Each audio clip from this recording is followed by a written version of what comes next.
Okay, happy Independence Day and good afternoon, everyone.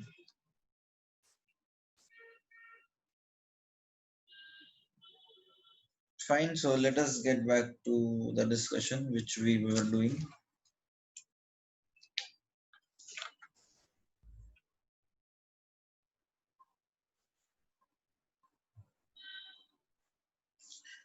Okay, कहाँ तक हो गया था लास्ट क्लास में हमारा डिस्कशन, बताओ एक बार.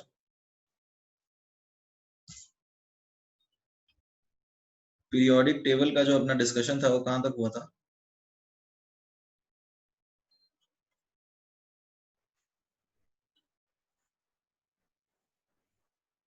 एवरीबॉडी, पीरियोडिक टेबल का अपना डिस्कशन कहाँ तक हुआ था? 45 तक हो गया. ठीक है, 46 से 50 तक किसी को डाउट है? 46 से एक्सरसाइज 2, 46 से 60, 46.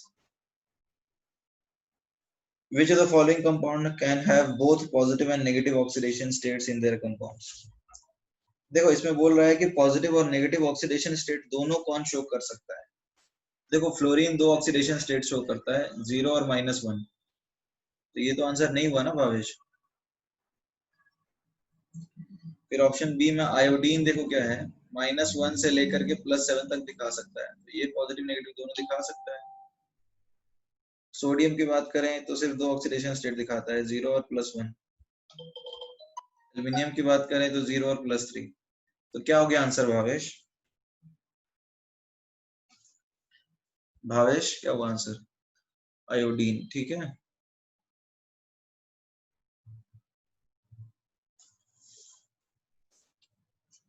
46 के बाद 52. Which the correct order of stability. अच्छा ये सब लोग जानते हैं कि इनर्ट पेयर इफेक्ट क्या होता है? एवरीबॉडी, सबको पता है इनर्ट पेयर इफेक्ट क्या होता है? नीचे जाने पे स्टेबिलिटी बढ़ती है ग्रुप 13 या फिर 14 में. तो boron, aluminium, gallium, indium, thallium.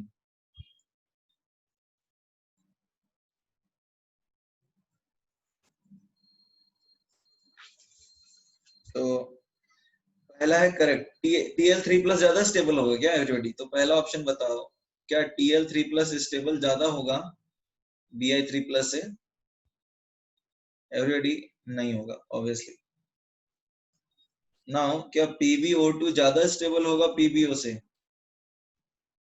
नहीं. ये भी समझ में आ रहा है ना, इनर्ट पेयर इफेक्ट में तो लोअर ऑक्सीडेशन स्टेट नीचे जाने पे ज्यादा स्टेबल होता है.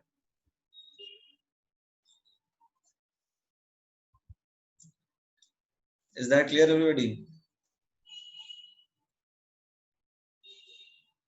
ओके. नाउ ऑप्शन सी.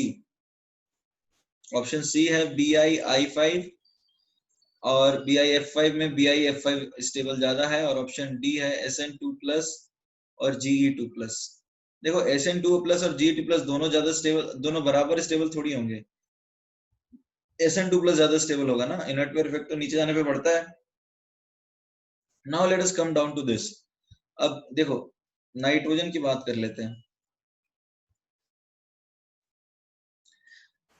देखो BiF+5 जो है वो BiF5 बन सकता है, BiCl5 बन सकता है, BR5 बन सकता है और BiI5 बन सकता है.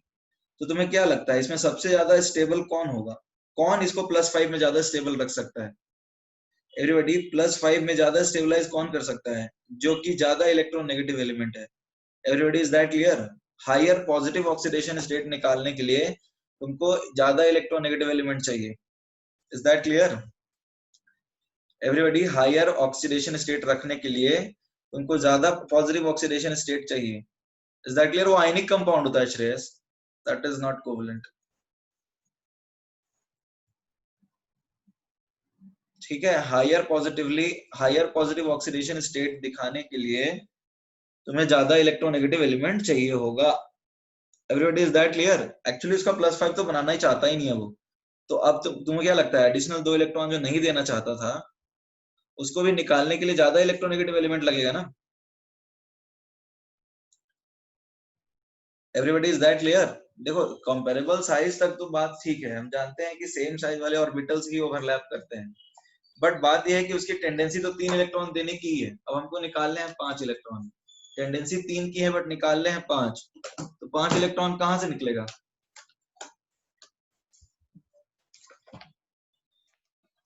5 इलेक्ट्रॉन उसके प्रेजेंस में निकल पाएगा जिसके प्रेजेंस में जिसकी इलेक्ट्रोनेगेटिविटी ज्यादा है।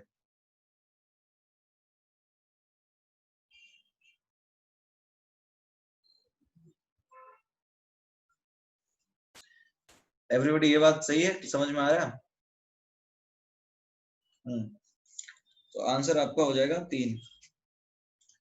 नेक्स्ट 52 के बाद 52 से 55, 52 से 55, 51। ध्रुवील का क्वेश्चन है, in which of the following elements +3 oxidation stage is more stable than +5? तो देखो ये होता है nitrogen, phosphorus, S, SB, BI. ठीक है, तो यहां से एक्चुअली में डी ऑर्बिटल्स की फिलिंग होती है स्टार्ट। ऑलरेडी यहां तक तो 3D वैकेंट होता है, राइट? ये समझ में आ रहा है बात? तो 3D की फिलिंग तो यहां से स्टार्ट होती है ना, filling of D and F orbital जो है वो स्टार्ट होता है कहां से? यहां से। एवरीबॉडी इज दैट क्लियर और नॉट? डी और एफ ऑर्बिटल्स की फिलिंग यहां से स्टार्ट होता है, एएस, एसबी और बीआई से, right? I hope it is clear. तो अब एक बात बताओ, यहां से बोल रहे हैं कि ज्यादा स्टेबल होगा, मतलब यहां से हम बोल सकते हैं कि इनर्ट पेयर इफेक्ट चालू होगा। Is that clear everyone? तो अब +3 +5 से ज्यादा स्टेबल कहां पे होगा? जो सबसे नीचे आएगा वहां पे ना। एवरीबॉडी +3 जो है वो +5 से ज्यादा स्टेबल कब होगा? किसमें केस में सबसे ज्यादा +5 से ज्यादा स्टेबल +3 होगा? एवरीबॉडी बताओ। इनर्ट पेयर इफेक्ट जहां ज्यादा डोमिनेंट होगा वहीं पे। Is that clear? Everybody is that clear? तो आंसर क्या होगा इसका? एवरीबॉडी इसका आंसर क्या होगा? डी, यानी क्या? B I. नेक्स्ट बताओ, रीजन यही है, इनर्ट पेयर इफेक्ट।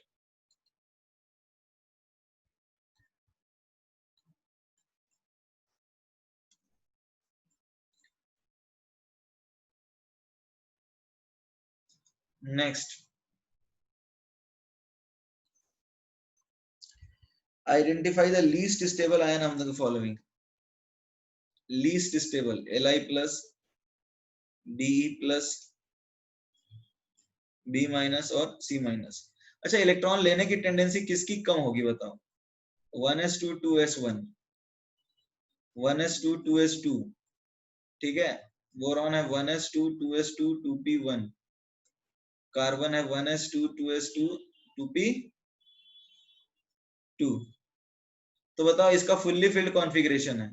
एवरीबॉडी, इसका फुल्ली फिल्ड कॉन्फ़िगरेशन है। ठीक है,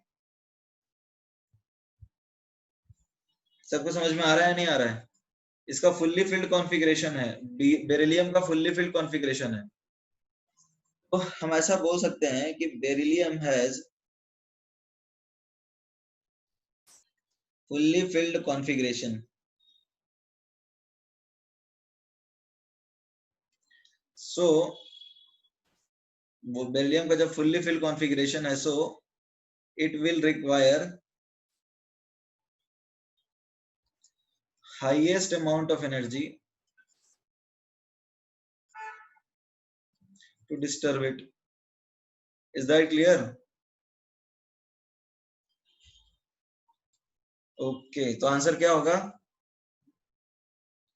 Be माइनस, क्योंकि इसका फुल्ली फील्ड में इलेक्ट्रॉन देना मुश्किल होगा। नेक्स्ट,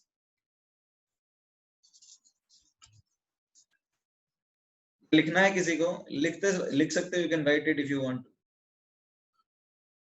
53, 54, 55 में किसी को डाउट है? एवरीबॉडी 54, 55 में किसी को डाउट है? Okay, fine.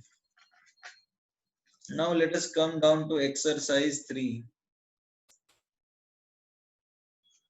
एक्सरसाइज 3 में 1 से लेके 5। भावेश बोल रहा है प्रीवियस स्लाइड। ठीक है भावेश लिखो।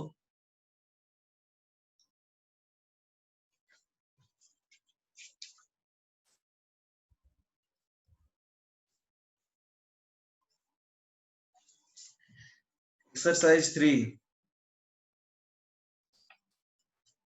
हाँ एक्सरसाइज 3 में क्वेश्चन बताओ 1 to 5 में। ओके 3।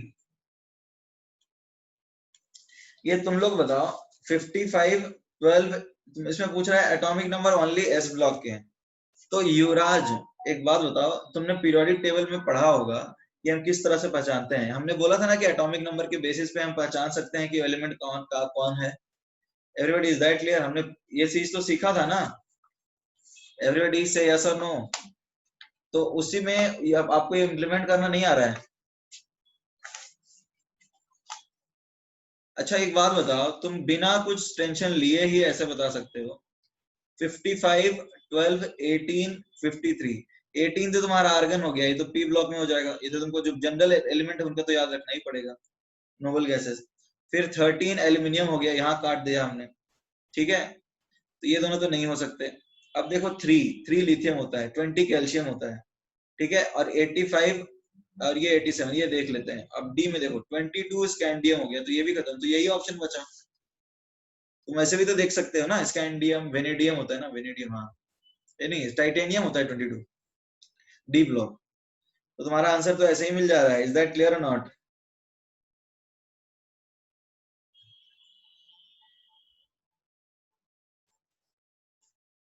नेक्स्ट बताओ, 5 तक कोई डाउट है?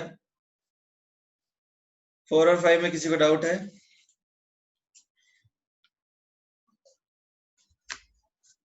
4 और 5 में किसी को डाउट है? ओके 6 to 10 में किसी को डाउट है? 6 में ध्रुवील को डाउट है। ओके ध्रुवील से क्वेश्चन नंबर 6 की बात कर रहे हैं। The oxidation number that iron can not exhibit in its common compound. Iron कौन सा ऑक्सीडेशन स्टेट एग्जिबिट नहीं कर सकता, ये सवाल है। तो एवरीबॉडी जीरो एग्जिबिट कर सकता है क्या? एवरीबॉडी जीरो एग्जिबिट कर सकता है? जीरो क्यों नहीं कर सकता है? आयरन रिएक्ट नहीं करेगा तो जीरो ही रहेगा ना। तो जीरो तो एग्जिबिट कर सकता है, यहाँ कोई दिक्कत है नहीं। तो पूछ रहा है कहां पे नहीं कर सकता है। तो ये होता है 4s2 3d6। यही है ना एवरीबॉडी? 4s2 3d6। तो अब देखो नॉर्मली यदि तुम +2 कर दोगे, +2 में इसका आएगा 3d6 और +3 में आता है 3d5। नॉर्मली आयरन जो है यही दोनों ऑक्सीडेशन स्टेट एग्जिबिट करता है। तुम ये मान के चलो कि D5 और D10 स्टेबल तो होते ही हैं क्योंकि हाफ फिल्ड होते हैं। तुम जब कोऑर्डिनेशन कंपाउंड पढ़ोगे तो तुम्हें ये समझ में आएगा कि D6 और D3 भी रिलेटिवली स्टेबल होते हैं। कैसे? You will come to know about it. ठीक है, जब कोऑर्डिनेशन कंपाउंड क्लास 12 में पढ़ोगे तब तुम्हें समझ में आएगा कि D6 और D3 भी स्टेबल होते हैं।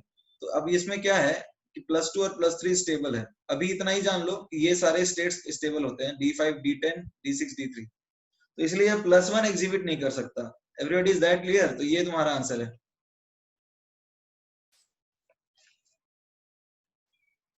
एवरीबॉडी इज दैट क्लियर और नॉट?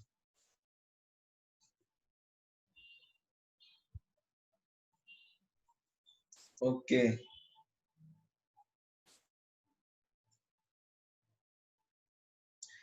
ऑक्सीडेशन का ट्रेंड कहाँ लिखना चाहते हो ध्रुविल, कौन से ब्लॉक के लिए? ऑक्सीडेशन स्टेट का ट्रेंड तुम्हें जैसे पता है ना, एस और पी ब्लॉक के लिए तो पता ही है। डी ब्लॉक का अलग से तुम डी ब्लॉक में पढ़ोगे। सोडियम ग्रुप 1+1 दिखाएगा, ग्रुप 2+2 दिखाएगा, ग्रुप 3+3 दिखाएगा। तुमने ये पिछले बार भी पूछा था कि ऑक्सीडेशन स्टेट का ट्रेंड क्या है। तो ध्रुविल सवाल पूछ रहा है ऑक्सीडेशन स्टेट का ट्रेंड। तो आप लोग को ये ट्रेंड एस और पी ब्लॉक के लिए पढ़ना है, वो नहीं आता है। ग्रुप 1 का क्या है? +1। ग्रुप 2 का क्या है? +2। ग्रुप 13 का क्या है एवरीबॉडी? +3। ग्रुप 14 का क्या है? +4 -4 भी शो कर सकता है। अच्छा ध्रुविल तुम्हें वैलेंसी आता है? वैलेंसी निकालना आता है कि आयनिक बॉन्ड कैसे बनता है, कोवलेंट बॉन्ड कैसे बनता है? तो फिर क्यों नहीं निकाल पा रहे हो तुम?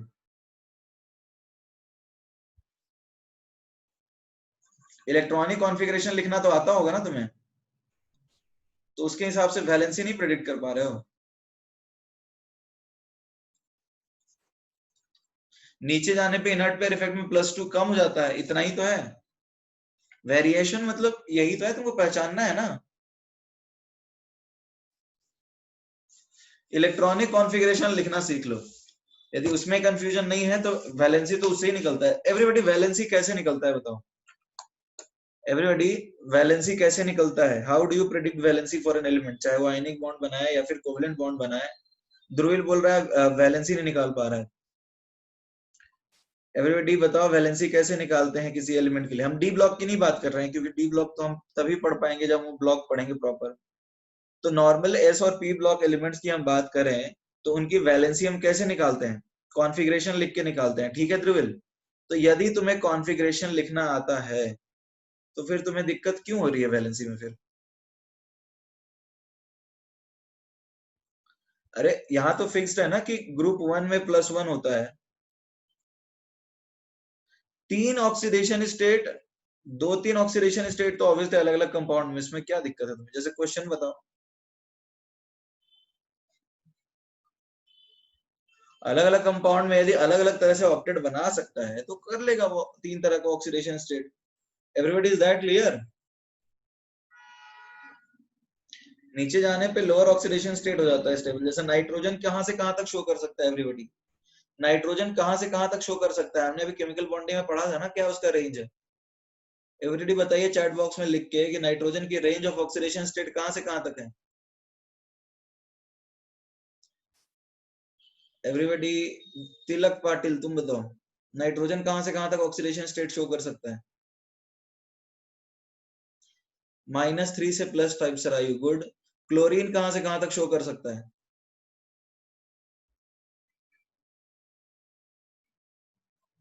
क्लोरीन कहां से कहां तक शो कर सकता है? -1 to +7, गुड। ओके, सल्फर कहां से कहां तक शो कर सकता है? एवरीबॉडी, सल्फर कहां से कहां तक शो कर सकता है? -2 से +6, ठीक है। कार्बन कहां से कहां तक शो कर सकता है? -4 to +4। तो अब ये बताओ, ये हम जो रेंज बता रहे हैं एवरीबॉडी, ये किस बेसिस पे बता रहे हैं हम लोग? ये जो बच्चे रेंज बता रहे हैं वो किस बेसिस पे बता रहे हैं? कॉन्फ़िगरेशन लिख के ही बता रहे हैं ना। तो जब कॉन्फ़िगरेशन लिख के हम रेंज निकालते हैं तो ध्रुविल इसका मतलब फिर तुम्हें कॉन्फ़िगरेशन लिखना नहीं आता है अभी? तो फिर क्यों नहीं आ रहा है तुम्हारा फिर? कार्बन यदि तुम नॉर्मल भी देख लो, नॉर्मल पुराने वाला 10th तक का जो कन्वेंशन है उससे भी देखो, तो तुम्हें पता है 2 4 है इसका कॉन्फ़िगरेशन में। तो या तो 4 ले लेगा, ये 4 लेगा तो -4 आएगा, या तो 4 दे देगा तो +4 आएगा। तो इसका रेंज बना -4 से +4, इतना ही तो करना है। तुम यदि 10th क्लास तक जो पढ़े थे उससे भी करते हो तो भी तुम रेंज पता कर सकते हो। यदि तुम सोचो क्लोरीन के बारे में, क्लोरीन की, तो तुम पुराना स्टाइल जो होता है उससे भी लिखोगे तो भी ये एक इलेक्ट्रॉन या तो ले सकता है तो -1 होगा, और 7 इलेक्ट्रॉन दे सकता है तो -1 to +7 हो गया। इतना ही तो करना है। यदि सल्फर का पुराना स्टाइल भी देखो, 2 8 6 लिख दो, तो मिनिमम 2 इलेक्ट्रॉन लेगा तो -2, और 6 इलेक्ट्रॉन देगा तो +6, -2 to +6। और किसी को कंफ्यूजन है वैलेंसी निकालने में? देखो वैलेंसी निकालना, ये this is something that you actually do in class 9th and 10th। Configuration यदि आपको पुराने स्टाइल से भी लिखने आता है तो भी आप निकाल ही सकते हो वैलेंसी। यदि 1s 2s भी नहीं, वो भी नहीं आता है तो भी हो सकता है।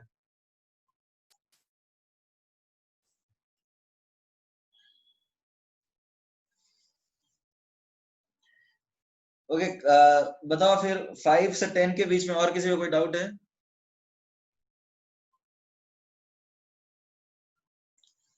8,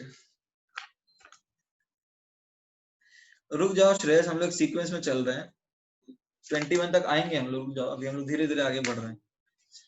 क्वेश्चन 8, सिद्धेश पूछ रहा है 1s2 2s2 वाला कॉन्फ़िगरेशन कैसे निकालें? अरे भैया वो एटॉमिक स्ट्रक्चर में हमने पढ़ा तो था कैसे निकालते हैं। सिद्धेश तुम्हारा नया एडमिशन है क्या? तो वो वीडियोस देख लो फिर आराम से, धीरे धीरे करके वो वीडियोस देखते जाओ और उसके बाद तुमको धीरे धीरे समझ में आने लगेगा। थोड़ा टाइम लग सकता है। कब एडमिशन लिया है तुमने?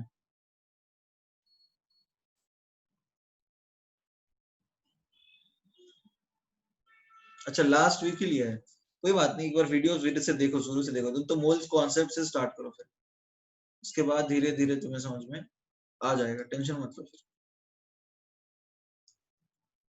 वैलेंसी 1 से 4 तक रहती है। देखो वैलेंसी 1 से 4 तक रहती है, जरूरी नहीं है, हमने देखा है ना एवरीबॉडी। अच्छा एवरीबॉडी वैलेंसी तो हमने पढ़ा है, 7 भी हो सकता है, हाइपर वैलेंट कंपाउंड तो पढ़ा था ना हमने केमिकल बॉन्डिंग में। तो अब वैलेंसी 1 से 4 तक हम बोलेंगे, जरूरी है।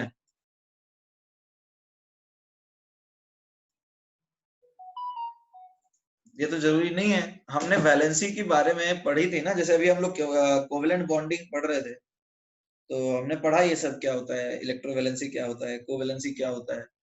तो उस वक्त तो हमने बहुत सारी चीजें करी हैं, फिर हमने स्ट्रक्चर ड्रॉ करना सीखा, नाम लिखना सीखा, याद है एवरीबॉडी? तो उसमें हमने सीखा है ना कि कैसे वैलेंसी का रेंज हम पता करते हैं, क्या हम बता सकते हैं, कैसे बता सकते हैं कि एक कंपाउंड कितना बॉन्ड बना सकता है। Is that clear?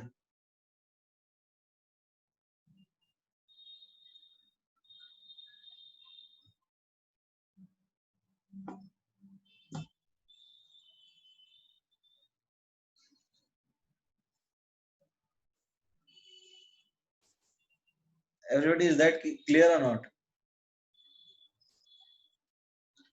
Okay, next question बताइए फिर।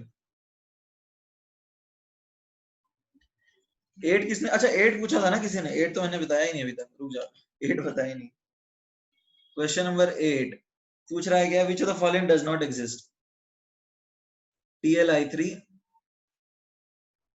PbF4, both A and B, and D हो जाएगा नन ऑफ द। देखो ये क्वेश्चन तुम तब आंसर कर पाओगे ना जब तुम पी ब्लॉक पढ़ोगे।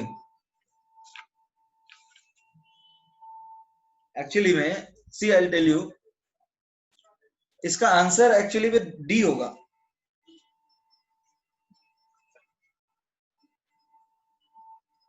डी तो है, ठीक तो है, डी होगा आंसर। एक्चुअली में I3- जो है ना, I3- एक पॉली हैलाइड है। केमिकल बॉन्डिंग पढ़ने के अंत तक भी तुम इसको आंसर कर सकते हो, केमिकल बॉन्डिंग में भी तुम पॉली हैलाइड, स्यूडो हैलाइड ये सब पढ़ोगे। तो अभी क्या होता है कि I3- क्या है, I- एक कोऑर्डिनेट बॉन्ड बना देता है और इस तरह से I3- आयन बन जाता है। तो जो TlI3 है ना, इसमें Tl प्लस और I3- है, तो ये इसको तुम अभी तो आंसर नहीं कर सकते हो। PbF4 भी बन सकता है क्योंकि +4 में फ्लोरीन स्टेबलाइज कर सकता है, ठीक है। PbF4 भी बन सकता है क्योंकि +4 में फ्लोरीन बहुत इलेक्ट्रोनेगेटिव एलिमेंट है, तो वो स्टेबलाइज कर सकता है, तो इसका आंसर डी होगा, नन ऑफ दीज, ठीक है। ये वाला तुम जो अभी है ना TlI3 वाली बात, ये तो अभी आंसर नहीं कर पाओगे बिना केमिकल बॉन्डिंग पढ़े। नेक्स्ट बताइए 8 के बाद।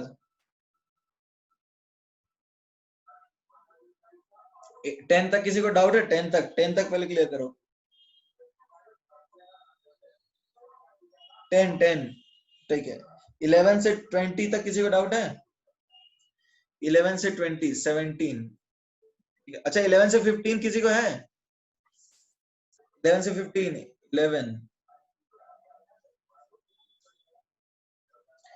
11 in which of the following compounds the manganese shows maximum radius? इनमें से कौन से कंपाउंड में मैंगनीज जो है वो मैक्सिमम रेडियस शो कर रहा है? MnO2+4, KMnO4+7, MnO+2,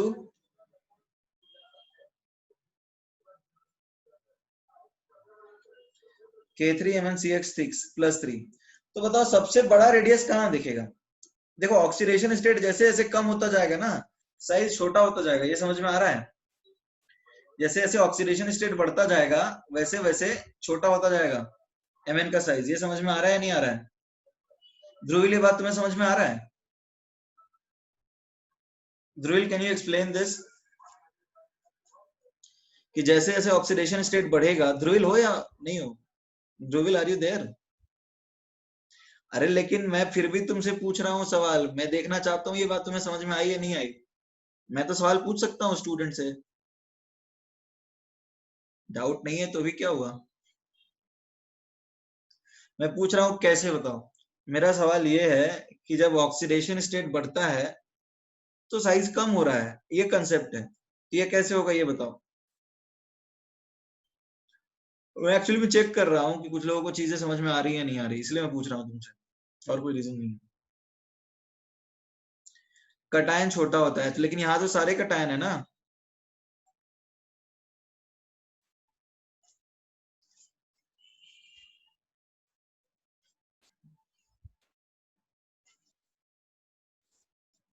एवरीबडी बताइए क्या रीजन है, मैंने, कोई भी बता सकता है। हाँ, सिग्मा डिक्रीजेस जेड, नहीं सिग्मा, हाँ सिग्मा डिक्रीज हो रहा है और जेड इफेक्टिव बढ़ता है, क्योंकि देखो हमने यही सीखा है ना, Z effective is equal to Z minus sigma. तो सिग्मा कम होते जा रहा है, जेड कांस्टेंट है, तो जेड इफेक्टिव बढ़ता है। तो ऐसे कोई बताएगा तब तो ये बताना चाहिए ना तुमको रीजन। जेड इफेक्टिव इंक्रीज हो रहा है इसलिए साइड डिक्रीज हो रहा है, तो ये मैं चाह रहा था कि तुम लोग आंसर करो। डाउट डिस्कशन का मतलब थोड़ी कि तुम सिर्फ तुम लोग ही सवाल पूछोगे, मैं भी तो पूछ सकता हूँ, मुझे तो देखना है ना किसको कितना समझ में आ रहा है।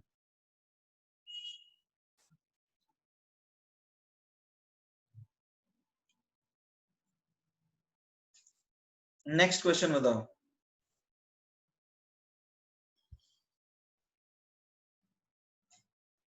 अच्छा, किसी ने 17 बोला था बीच में, 15 तक पक्का नहीं है ना, क्योंकि फिर मैं पीछे आना नहीं, अच्छा नहीं लगता है। 15 तक बता दो कुछ है तो। 15 तक, क्वेश्चन नंबर 15 तक। ठीक है। सिद्धेश क्या रिपीट करने के लिए बोल रहे हो? Siddhesh, what you want me to repeat? Siddhesh क्या रिपीट करने बोल रहे हो? Okay, Bhavesh is asking question number 12। Question number 12 है, which of the following is the correct order of ionisation enthalpy. देखो ये बड़ा आसान है। भावेश का क्वेश्चन है, which of the following is correct order. BE plus से बीई। अब ये बताओ ये सही बात है या गलत बात है? एवरीबॉडी, ये सही बात है या गलत बात है? अच्छा, सिद्धेश बोल रहा है जेड इफेक्टिव कैसे आया? अरे, जेड इफेक्टिव ऐसे आया सिद्धेश कि जब इलेक्ट्रॉन निकलते जाएगा, लेट से तुम्हारे पास एम है, एम पॉजिटिव बन गया, M2 पॉजिटिव बना, M3 पॉजिटिव बना, तो अब इलेक्ट्रॉन्स निकल रहे हैं ना, तो सिग्मा तो कम हो जाएगा स्लेटर रूल के हिसाब से। ठीक है, तो सिग्मा कम हो जाएगा और जेड कांस्टेंट है, इसलिए जेड इफेक्टिव जो है वो बढ़ता हो जाएगा। ठीक है, डाउट है तो अब ये बताओ, ये वाली जो बात लिखी है कि बीई प्लस की आयनाइजेशन एनर्जी बी से ज्यादा होगी, ये तो पिछले क्वेश्चन जैसा ही है अपना, ये बात सही है या गलत है? Everybody, is it correct? So fine, it is correct. Now ये बताओ, बी ज्यादा होगा बी प्लस से, ये सही है क्या? एवरीबॉडी, ये सही है? ये तो गलत है ना। It is not correct, it is incorrect. Let's talk about the third option, C greater than B. ये तो सही बात है, कार्बन तो ज्यादा होगा ही, नॉन मेटल ही है। और बी ग्रेटर देन बी, देखो बेरिलियम का half field configuration, sorry full field configuration होता है, तो बेरिलियम का ज्यादा होता है, ये बात पता है तुम्हें? तो 1 और 3 आंसर सही है, तो सी होगा आंसर। Is that clear? इनमें से सही कौन कौन सा है, 1 और 3?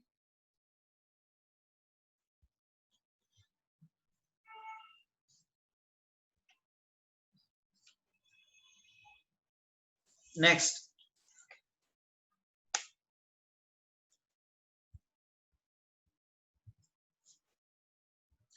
16।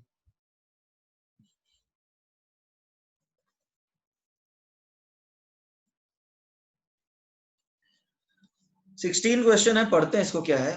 विच of the following statements is incorrect? Which of the following statements is incorrect?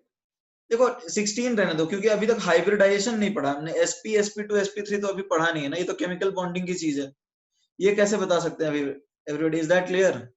16 तो नहीं बता सकते ना, sp sp2 sp3 तो ये हाइब्रिडाइजेशन केमिकल बॉन्डिंग वाला है। एक्चुअली में होता है कि ना, पीरियोडिक टेबल में कहीं से भी क्वेश्चन पूछ सकते हैं, अब बोल देंगे किसी भी ब्लॉक का सवाल दे देंगे, कहेंगे तो पीरियोडिक टेबल का है ही। तो ऐसे तो हम सारी चीजें थोड़ी पढ़ सकते हैं, पीरियोडिक टेबल में डेफिनेट थ्योरी ही पढ़ सकते हैं।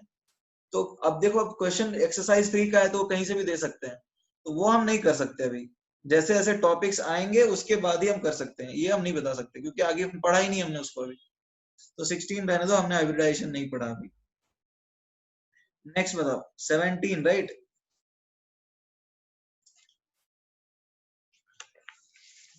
17 की बात कर लेते हैं, पढ़ते हैं 17 क्वेश्चन क्या है। 17 में लिखा है A B C are hydroxy compounds of elements XOH, देखो मतलब XOH is A, YOH is B and ZOH is C। ठीक है, ये हाइड्रोक्सी कंपाउंड समझ में आ रहा है सबको? अरे हाँ ना, कुछ बोलो। Okay, X and Z are in the same period of X, Y and Z, यानी X, Y, Z तीनों सेम पीरियड में। समझ में आ रहा है, इनका पीरियड सेम है, X, Y and Z। Okay, A gives an aqueous solution of pH less than 7, यानी XOH ये दे रहा है, ये तो ये एसिडिक है। ठीक है, 7 से लेस देन पीएच मतलब एसिडिक होता है, ये तो सबको समझ में आ रहा है ना। 7 से कम पीएच बोले तो एसिडिक। ठीक है, B reacts with both strong acid and strong alkalis. अच्छा, यानी बी एम्फोट्रिक टाइप है कुछ, समझ में आ रहा है? बी एम्फोट्रिक टाइप है कुछ। और जेड एक सेकंड रुक जाओ, C gives an aqueous strongly alkaline, और सी जो है यानी कि सी बेसिक है।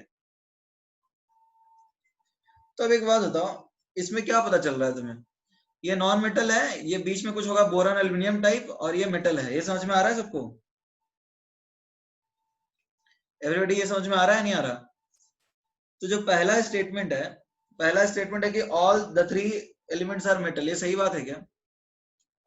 ये तो गलत है ना। The electronegativity decreases from x to y and z, देखो इलेक्ट्रोनेगेटिविटी मैक्सिमम x का है और z का मिनिमम है, ये बात तो सही है। फिर atomic radius decreases in the order x y and z, देखो सबसे बड़ा कौन होगा एटॉमिक रेडियस? सबसे बड़ा एटॉमिक रेडियस z का होगा, और सबसे छोटा होगा, क्या कहते हैं इसको, सबसे छोटा होगा x का। ये सबको समझ में आ रहा है? तो ये वाला चीज थर्ड तो गलत हो गया ना everybody.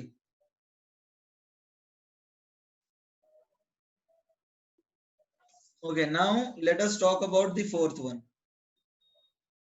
X Y Z could be phosphorus aluminium and sodium, हो सकता है फॉस्फोरस एल्यूमिनियम और सोडियम, हो सकता है। फॉस्फोरस एसिडिक बनाएगा, एल्यूमिनियम एम्फोट्रिक बनाएगा, और सोडियम बेसिक बना देगा, तो ये हो सकता है। तो कौन कौन सही है? 2 और 4 सही है, तो ऑप्शन सी हो जाएगा answer. Everybody is that clear?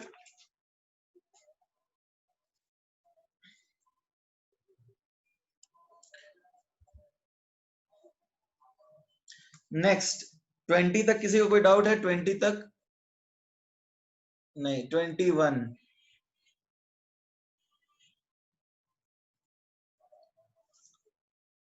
Bhavesh बोल रहा है 18। Okay, Bhavesh, let us come to question 18.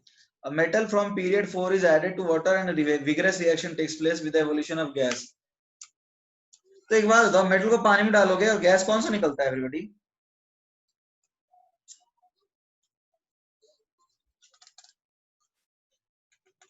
Everybody hydrogen ही निकलता है ना, और सोल्यूशन बेसिक हो जाएगा। जैसे सोडियम को पानी में डालोगे, अगर मेटल को पानी में डालोगे, तो ये तो आसान है, 2 और 4 होगा। Is that clear Bhavesh? Next क्या है बताओ?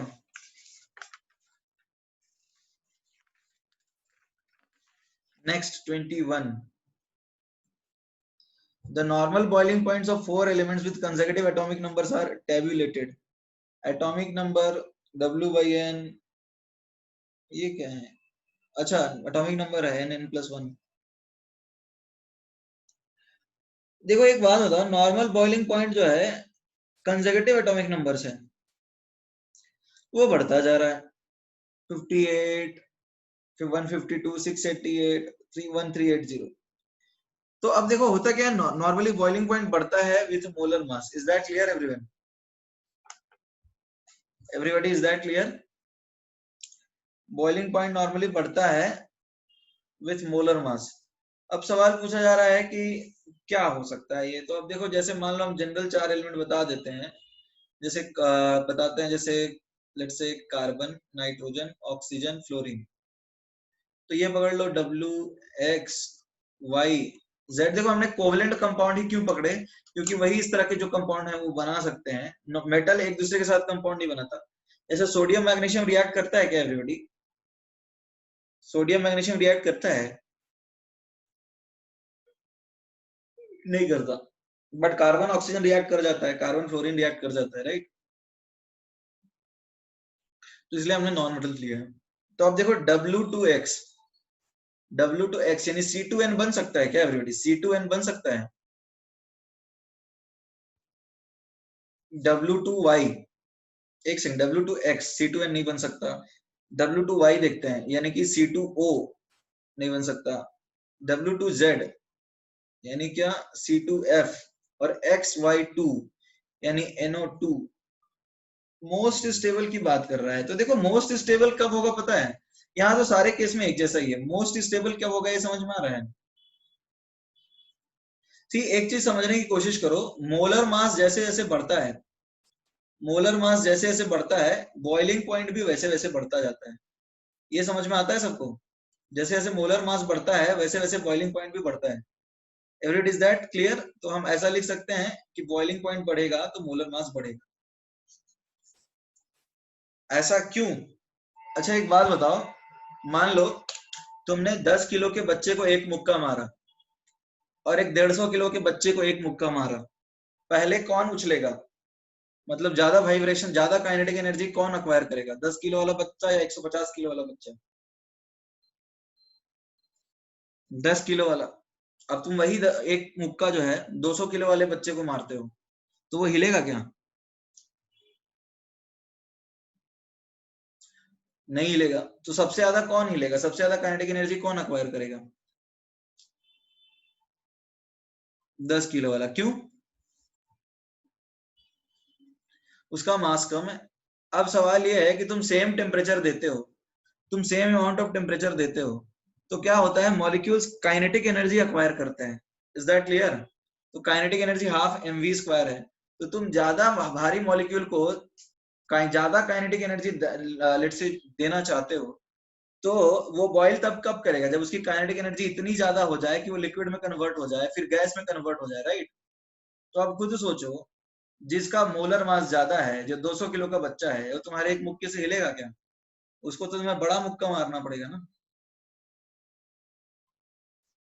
तो जिसका मास ज्यादा है उसको सेम काइनेटिक एनर्जी देने के लिए तुम्हें ज्यादा एनर्जी देना पड़ेगा। Is that clear? हाँ है ना, कुछ बोलो। ठीक है। तो उस हिसाब से हम ऐसा बोल सकते हैं कि बॉइलिंग पॉइंट बढ़ता है तो मोलर मास बढ़ता है। तो हमने लिखा एक्स वाई जेड, एक W, X, Y और Z। तो सबसे ज्यादा बॉइलिंग पॉइंट Z का होगा। Is that clear? तो इसका मतलब उसका हाईएस्ट मोलर मास है या फिर एटॉमिक नंबर है। Is that clear? और वैसे इन्होंने दे भी रखा है n+1, n+2, n+3। इन्होंने तो वो टेंशन भी नहीं दिया। यहाँ लिख रहा है कि दे आर इंक्रीजिंग ऑर्डर। वहां क्वेश्चन में एग्जैक्टली दिया हुआ है, you can see that. Everybody, is that clear? तो अब देखो क्या है, नॉर्मली कंपाउंड तब बनता है जब इलेक्ट्रोनेगेटिविटी डिफरेंस ज्यादा है। जैसे तुम देख लो, H2O बनता है, इलेक्ट्रोनेगेटिव डिफरेंस काफी ज्यादा है। ठीक है? तो stable compound is formed, stable compound is formed. Just a minute, एक कॉल आया है। हेलो, अभी क्लास में है, बोले ना, क्लास ले रहा हूँ मैं। हम्म।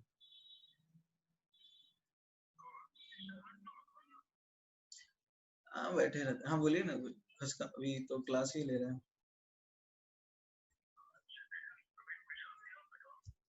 हम्म। 2:30।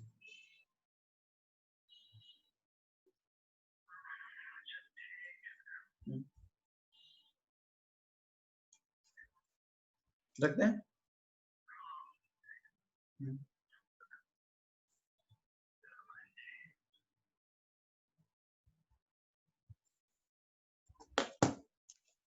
ओके फाइन, तो हम लोग क्या सीख रहे थे?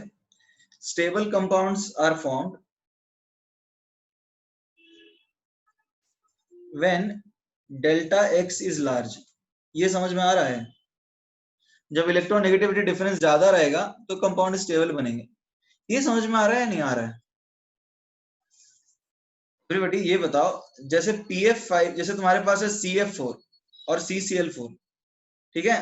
तो इलेक्ट्रोनेगेटिविटी डिफरेंस ज्यादा होने पे ज्यादा स्टेबल बनता है। ये समझ में आ रहा है क्यों? एवरीबॉडी, जब इलेक्ट्रोनेगेटिविटी डिफरेंस ज्यादा है तो हमने लिखा है कि कंपाउंड स्टेबल बनता है। Is that clear? अरे सब लोग सो गए क्या? कोई जगह हुआ है?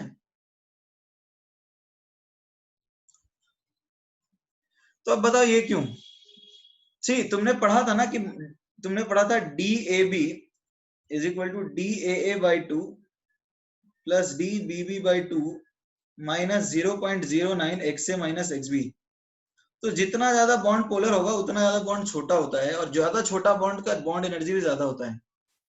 तो स्टेबल कंपाउंड वो होगा ना जिसकी बॉन्ड लेंथ कम हो और बॉन्ड एनर्जी ज्यादा हो।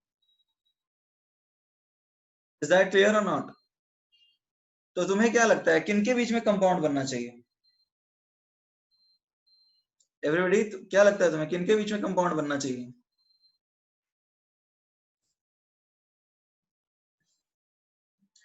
देखो, सब इलेक्ट्रोनेगेटिव डिफरेंस जो है ना वो सबसे ज्यादा होगा W और Z में। तो W और Z के बीच में जो कंपाउंड बनेगा वो सबसे ज्यादा स्टेबल होगा। Is that clear everybody? Our answer, इसलिए जो ऑप्शन बच रहा है वो C बच रहा है, W2Z। ये तो खैर पूछा जा सकता है, पीरियोडिक टेबल का ही थोड़ा ट्रिकी सवाल हो जाएगा, बट अगर ऐसा दूसरे आइटम से सपोज करें तो अलग हो जाएगा। जैसे बताओ,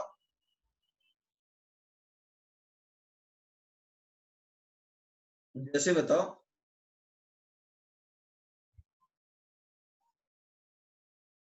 तो यहाँ पर श्रेयस, मैं तुमसे थर्ड पीरियड वाले बोल रहे हो। जैसे एक बात बताता हूँ तुम्हें, यदि तुम कार्बन का बॉन्ड कराते हो नाइट्रोजन के साथ, ऑक्सीजन के साथ और फ्लोरीन के साथ, तो सिंगल बॉन्ड सबसे ज्यादा फ्लोरीन का स्टेबल होगा, फिर O, फिर CN। ये तो तुम्हें समझ में आ रहा होगा, क्योंकि सारे के सारे सेम पीरियड के हैं। ये तो सेम पीरियड में चल रही है बात, पीरियड 2 की ही बात हो रही है। अब मान लो यदि तुमने पीरियड 3 के किसी एलिमेंट का, जैसे फास्फोरस का बॉन्ड कराया, तो ये क्लोरीन के साथ बनाएगा, ना कि ब्रोमीन के साथ बनाएगा, क्योंकि यहाँ पे साइजेस ऑर्बिटल के देखने पड़ते हैं। जैसे ये 3p है, ये 3p है, और ये 3p है, ये 4p है। तो यहाँ पे तो देखना पड़ जाएगा, बट यहाँ देखो ना, यहाँ सारे 2p है, यहाँ तो सारे 2p हैं, तो ये सबके साथ बॉन्ड बना सकता है। तो यहाँ क्या देखेंगे बताओ? यहाँ तो इलेक्ट्रोनेगेटिव देखेंगे ना। Shreyas, is that clear? यहाँ तो सेम पीरियड लिखा है ना क्वेश्चन में। यहाँ इन्होंने क्वेश्चन में सेम पीरियड लिख दिया है। यहाँ तो हम बोल सकते हैं एवरीबॉडी, ये बात समझ में आ रहा है? यहाँ सेम पीरियड है, सबके साइज ऑलमोस्ट कंपेरेबल है।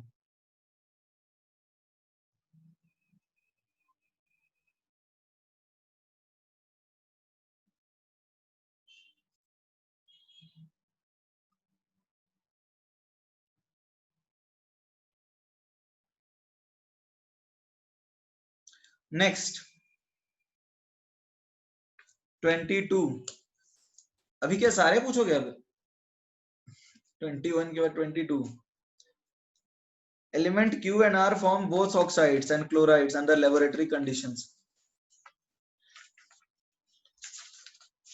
एलिमेंट Q और R जो है ऑक्साइड भी बनाते हैं और क्लोराइड भी बनाते हैं लेबोरेटरी कंडीशंस में। ओ QCl2 जो है इट इज चेरी रेड।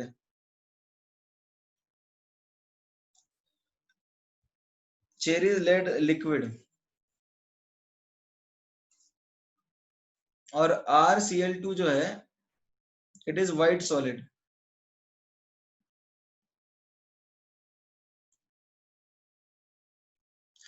ये है चेरी रेड लिक्विड और ये है व्हाइट सॉलिड। तो अब बताओ, चेरी रेड देखो ऑक्साइड और क्लोराइड दोनों बनाता है, और ऑक्साइड लिक्विड है और क्लोराइड सॉलिड है। ठीक है, यही इंफॉर्मेशन दिया है ना। एवरीबॉडी,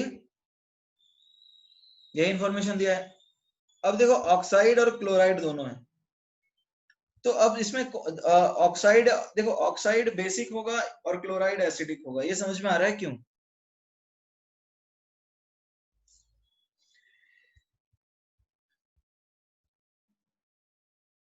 एवरीबॉडी देखो, यदि कोई ऐसा एलिमेंट जो ऑक्साइड और दोनों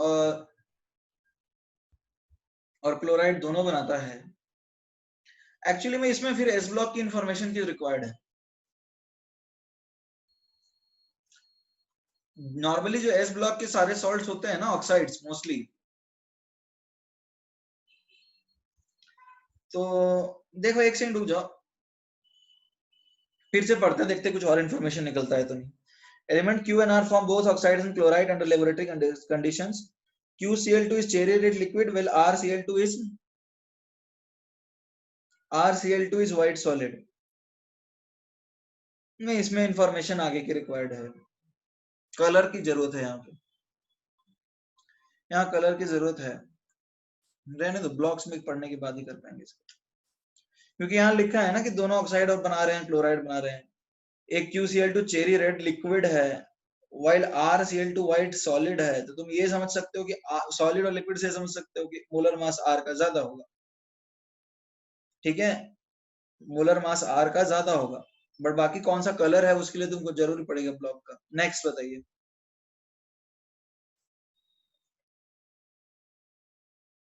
if Q is non metal then it can form liquid chloride. हाँ, ये बोल सकते हो Q नॉन मेटल है, लेकिन जरूरी नहीं है। QCl2 देखो ना कौन कौन बनाता है, लेकिन इस तरह का Cl2 टाइप बनाएगा कौन? तुम जरा देखो तो OCl2 SCl2 इस तरह के नहीं बनते हैं, सब SF4 SCl4 इस तरह के बनते हैं, और MgCl2 बनता है, ठीक है, फिर तुम देखो AlCl3 बनता है, और कोई बनाता है BCl2? इस तरह से कोई नहीं बनाता।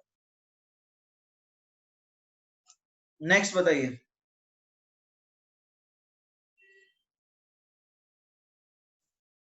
28 के पहले तो कुछ नहीं है ना?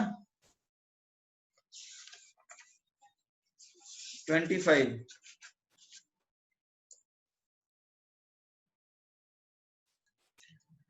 इलेक्ट्रोनेगेटिविटी BOH, अरे ये तो क्लास में करा है 25, भावेश एंड स्नेहल, ये तो हमने क्लास में किया है ना। एवरीबॉडी, ये BOH के बारे में क्या बोलना है? तुम्हारे पास ये एक बॉन्ड है, ये है A और ये है B, यदि A ज्यादा पोलर हुआ, A ज्यादा पोलर हुआ तो ये इस तरह से टूटता है, तो ये बेस हो जाता है, और यदि B पोलर हुआ तो ये इस तरह से टूटता है, तो ये एसिड हो जाता है।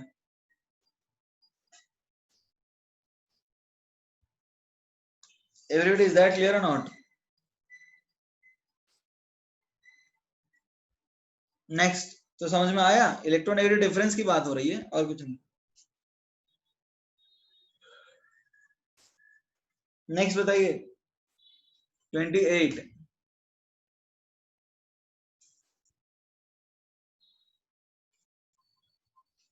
an electron is transferred from A to B forming A plus and B minus. Okay, देखो A एक इलेक्ट्रॉन देता है B को, तो A प्लस और B माइनस बनता है, तो इस प्रोसेस में हो क्या रहा है, A एक इलेक्ट्रॉन दे रहा है और वही इलेक्ट्रॉन B ले रहा है। Everybody, is that clear?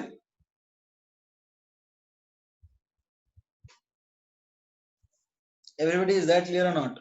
तो यहाँ पे EB और IA, ionisation A, ionisation B,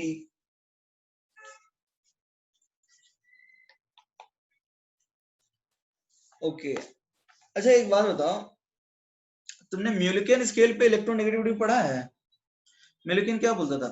ionization energy plus electron affinity by 2 approximately electronegativity होता है, तो इलेक्ट्रॉन ले रहा है B, तो इलेक्ट्रॉन नेगेटिविटी B का ज्यादा होना चाहिए ना ऐसे, तो यानी उस हिसाब से हम बोल सकते हैं कि IB plus EB should be greater than IA plus EA, C हो जाएगा, ठीक है।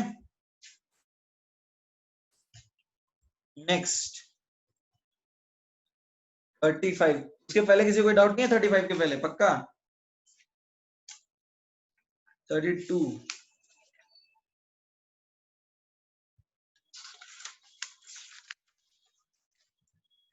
Which of the following is our correct relation? A. Basic character is inversely proportional to effective nuclear charge. अच्छा ये बात सही है क्या? जरा देखो तो इफेक्टिव न्यूक्लियर चार्ज सबसे कम किसका होता है?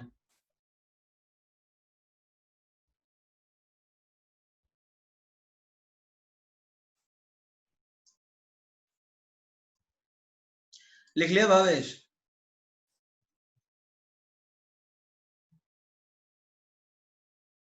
सवाल पूछा जा रहा है इफेक्टिव न्यूक्लियर चार्ज सबसे कम किसका होता है? इनका ग्रुप 1 का सबसे कम होता है। ग्रुप 1 का Z इफेक्टिव मिनिमम होता है ना, साइज सबसे बड़ा होता है एक पर्टिकुलर पीरियड में, तो ये सबसे अच्छे बेस बनते हैं। तो ये तो सही बात है ना एवरीबॉडी, Z इफेक्टिव जितना कम उतना अच्छा बेस, ये तो सही है। ठीक है, अब देखते हैं acidic character is proportional to size of atoms which form anion. अब ये बात सही है एवरीबॉडी, ये तो सही है ना। जैसे मान लो बात कर लेते हैं N3 minus O2 minus F minus, तो साइज एटम्स की बात कर लेते हैं। लेकिन एक सेकंड यहाँ देखना है size of atoms which form anion. तो एक और चीज है, जैसे मान लो यहाँ F minus Cl minus Br minus I minus, तो इसमें वेस्ट यहाँ तो एक तरह की यूनि नेगेटिव नहीं बन रहा है ना, ये समझ में आ रहा है? इनके अलग अलग चार्जेस होते हैं ना, जैसे N3 माइनस O2 माइनस ये सब कंपेयर नहीं कर सकते थे, तो हमने क्या किया, सब ऐसे आयंस कंपेयर किए जो सेम टाइप के आयन बनाते हैं, जैसे सिमिलर चार्ज। तो अब देखो सबसे अच्छा कौन बनाता है, ये पता है सबको? सबसे अच्छा एसिड कौन है इनमें एवरीबॉडी? इसमें सबसे अच्छा एसिड कौन है एवरीबॉडी? सबसे अच्छा एसिड कौन है इसमें? इसमें सबसे अच्छा एसिड है HI। और तुम साइज देखोगे F minus Cl minus Br minus I minus. अब ये समझ में आ रहा है तुम्हें कि HI सबसे अच्छा एसिड क्यों है? अच्छा एक बात बताओ, एसिड तो वो अच्छा है ना जिसके बॉन्ड पानी में जाके टूट जाए। एक्चुअली HF के केस में क्या होता है, HF जब पानी में F माइनस देता है वापस, तो F माइनस का हाइड्रेशन काफी ज्यादा होता है। F minus suffers very high hydration, very high hydration, इसका हाइड्रेशन बहुत ज्यादा हो जाता है। तो हाइड्रेशन होने की वजह से ये रिएक्शन रिवर्सिबल टाइप होने लगा, यानी कि पीछे की तरफ जाने लगता है। लेकिन I माइनस जैसे ही पानी में जाता है, I माइनस को कोई पूछता भी नहीं है, तो ये H प्लस पूरी तरह से दे देगा। दूसरी चीज क्या है, bond energy of HI is very low, इसका बॉन्ड तोड़ना भी बहुत आसान है। तो एक तो बॉन्ड तोड़ना आसान है और कोई हाइड्रेशन नहीं होता, तो H प्लस रिलीज करना सबसे आसान होता है HI के लिए, तो इसीलिए that is the best acid. तो वो एक तरह से सही भी है। और C जो है वो भी सही है, छोटा एटॉम जिसका रहता है वो बेहतर एसिड कैरेक्टर दिखाता है। और D acidic character metallic character proportional तो नहीं होता ना, तो D गलत है। सरायु कौन से ऑप्शन की डाउट है तुम्हारा? C। ये सबने लिख लिया एवरीबॉडी?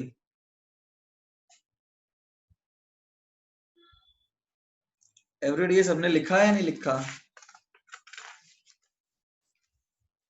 ठीक है मैंने लिख लिया। एक बात बताओ, एसिडिक कैरेक्टर की बात कर रहे हैं, एटॉमिक साइज के इनवर्सली प्रोपोर्शनल। अब देखो यहाँ पे NH3 तो बेस होता है, H2O न्यूट्रल होता है और HF एसिड होता है, तो सबसे छोटा तो F ही होता है ना, किसी भी पीरियड में देख लो तुम। और नॉर्मली साइज छोटा होने पे, यदि इसका साइज छोटा है, एटॉमिक साइज छोटा है ना, तो इसका मतलब Z इफेक्टिव ज्यादा होगा। Z इफेक्टिव ज्यादा होगा तो नॉन मेटल होगा, और नॉन मेटल होगा तो क्या बनाएगा, एसिडिक बनाएगा। ठीक है, और D गलत है। नेक्स्ट,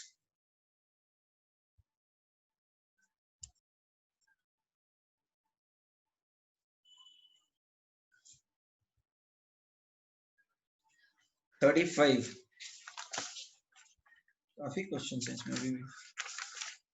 अच्छा, among the following the correct relation between delta Eg electron gain enthalpy, A is electron affinity and delta ionization energy, and EO is ionization energy.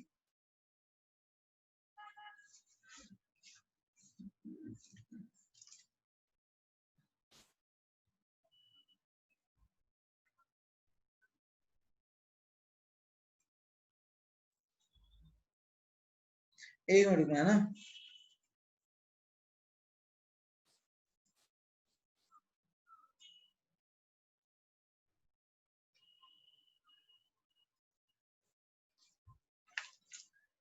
देखो एक रिलेशन होता है, वैसे ये थर्मोडायनेमिक्स में ही डिफाइन होगा। सी तुम्हें ये पता है कि इलेक्ट्रॉन गेन, हाँ ये थर्मोडायनेमिक्स का ही क्वेश्चन है, तो अभी रहने दो इसको। हर जगह से क्वेश्चन पूछ रखा है इन्होंने, इसको अभी रहने दो, थर्मोडायनेमिक्स का ही क्वेश्चन है। 36 in a group correct the second period element exhibit anomalous properties। Second period ये भी रहने दो, 36 पी ब्लॉक का क्वेश्चन है। एवरीडी 36 पी ब्लॉक का है, रहने दीजिए इसको। थर्मो का क्वेश्चन है, ये पी ब्लॉक का क्वेश्चन है। नेक्स्ट 37 अगेन मिक्स्ड है, ये भी नहीं हो सकता। नेक्स्ट बताओ, sp3 आ गया यहाँ पे, हाइब्रिडाइजेशन वगैरह। 37 भी मिक्स्ड है, हाइब्रिडाइजेशन भी है, आयंस भी है, नहीं कर सकते इसको सॉल्व। 79, अच्छा इतना सारा कर लिया, बाकी सारा 53। Bhavesh is saying 40। ओके 40 पे आते हैं। The group in modern periodic table in which all the elements do not have same number of electrons। ऐसा कौन सा ग्रुप है जिसमें सारे एलिमेंट्स के सेम नंबर ऑफ इलेक्ट्रॉन्स नहीं है? एक second,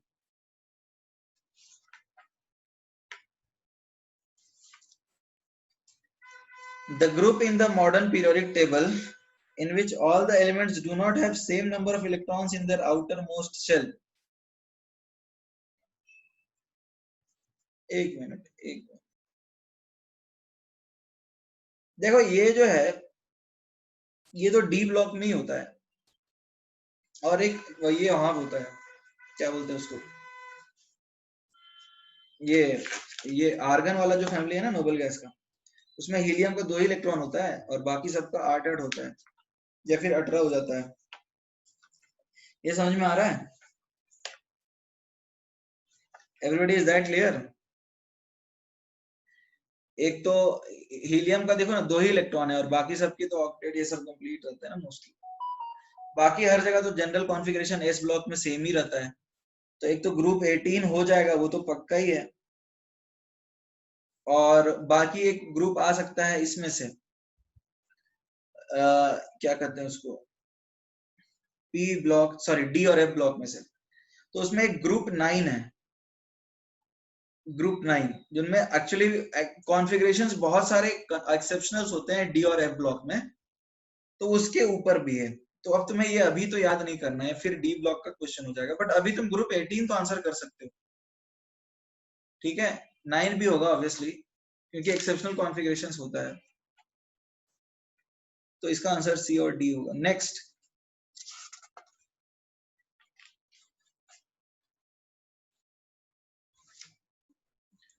next 43 all the D block element, इसमें पूछ रहा है इसमें से कौन से सही हैं। देखो अभी सारे D block multiple oxidation state show नहीं कर सकते, जैसे जिंक शो नहीं करता मल्टीपल ऑक्सीडेशन स्टेट, ये तुम लोगों को पता होगा।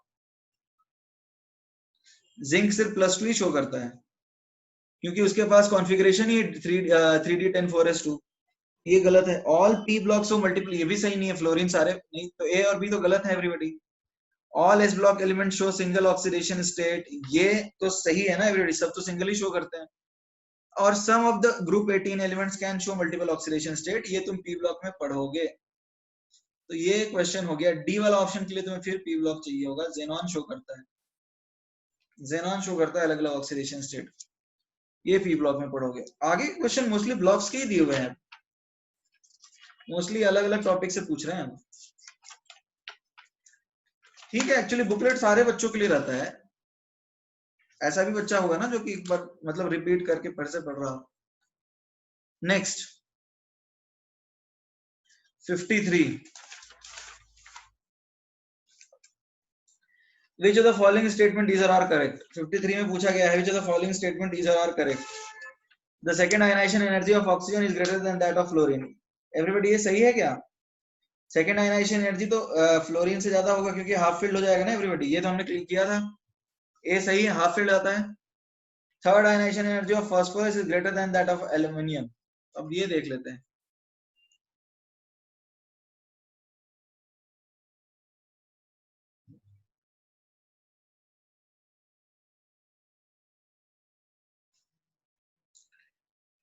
एल्युमिनियम की बात कर लेते हैं।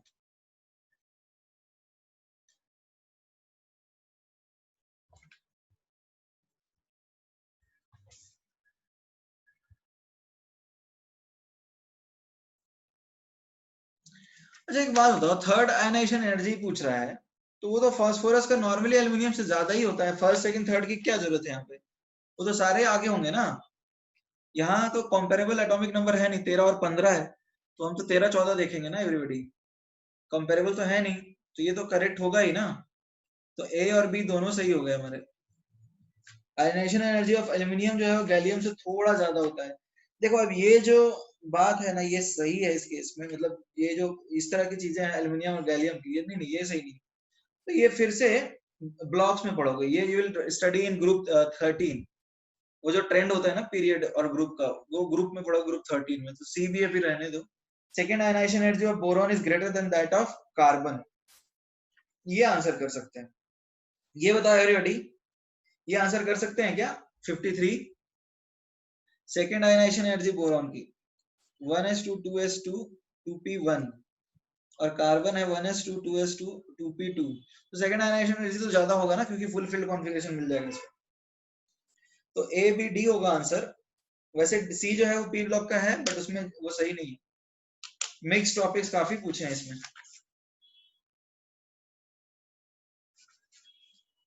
नेक्स्ट बताइए।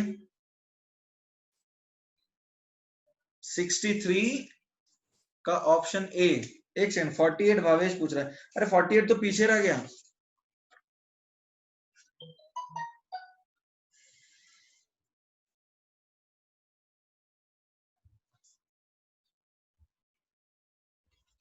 Forty-eight. Which of the following elements can have the lower oxidation state more than? Inert pair effect होता है ना यहाँ पे Bhavesh. Which have lower oxidation more state? देखो ऑक्सीजन भी नॉन मेटल है, तो ऑक्सीजन का O2 माइनस ज्यादा स्टेबल है, ये तो सही है। लेड का भी +2 ज्यादा स्टेबल है, ये भी सही है इनर्ट पेयर इफेक्ट। थैलियम भी सही है इनर्ट पेयर इफेक्ट, और बिस्मथ भी सही है। ये ABCD होगा आंसर। ठीक है, ओके नेक्स्ट बताइए। Sonali Gaikwad, inert pair effect का स्टेबिलिटी ऑर्डर। सोनाली तुमने क्लास अटेंड नहीं किया था क्या इनर्ट पेयर इफेक्ट में? सोनाली तुमने क्लास अटेंड नहीं किया था, तो फिर क्यों दिक्कत है?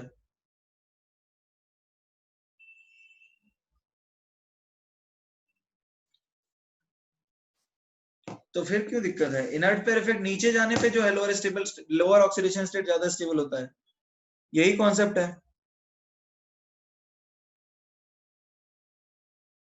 Is that clear? अरे रुक जाओ श्रेयस, पहले इसको खत्म कर लेने दो, देखते हैं टाइम बचता है तो will do that. Is that clear Sonali? नीचे जाने पे लोअर ऑक्सीडेशन स्टेट ज्यादा होता है स्टेबल, जैसे ग्रुप 13 में नॉर्मल ऑक्सीडेशन स्टेट +3 होता है, तो यदि ग्रुप 13 के सबसे नीचे जाएंगे तो BI यानी कि लेट्स से थैलियम का +1 मोस्ट स्टेबल होगा। ठीक है, और उसी तरह ग्रुप 14 में बोल सकते हैं कि नीचे जाने पे PB जो होता है वो सबसे ज्यादा स्टेबल होगा। ठीक है everybody, Sonali is that clear और नॉट? ON सर समझा मतलब?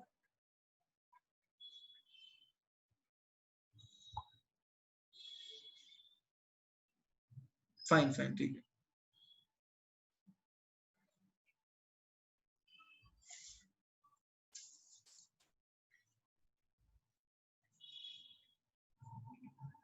नेक्स्ट बताइए।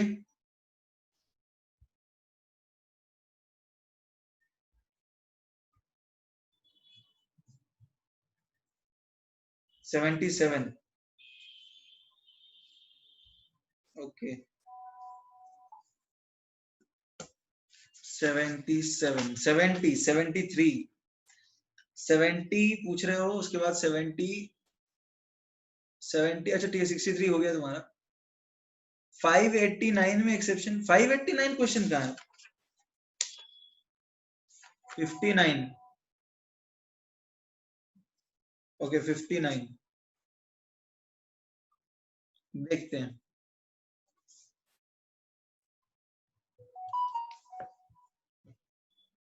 फिफ्टी नाइन जो है the electronic configuration of the element which is in just above the atomic number. अच्छा एक बात बताओ, तुम्हें याद है ये वाला सीक्वेंस 2 8 8 18 18 इस तरह से याद है 32?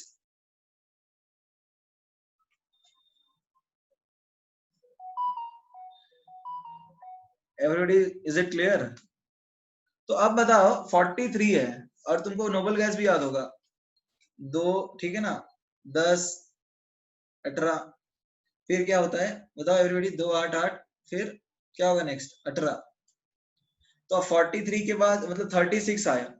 तो अब तुम्हें क्या लगता है 43 क्या आएगा एवरीबॉडी? 43 कौन से ब्लॉक में जा रहा है? डी ब्लॉक में जा रहा है ना। तो अब बताओ 59 का आंसर क्या होना चाहिए?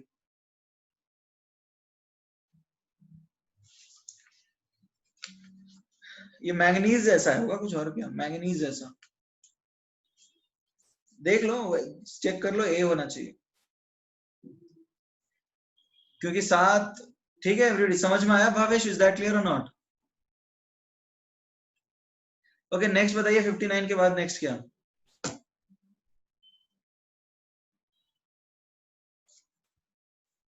59 के बाद 70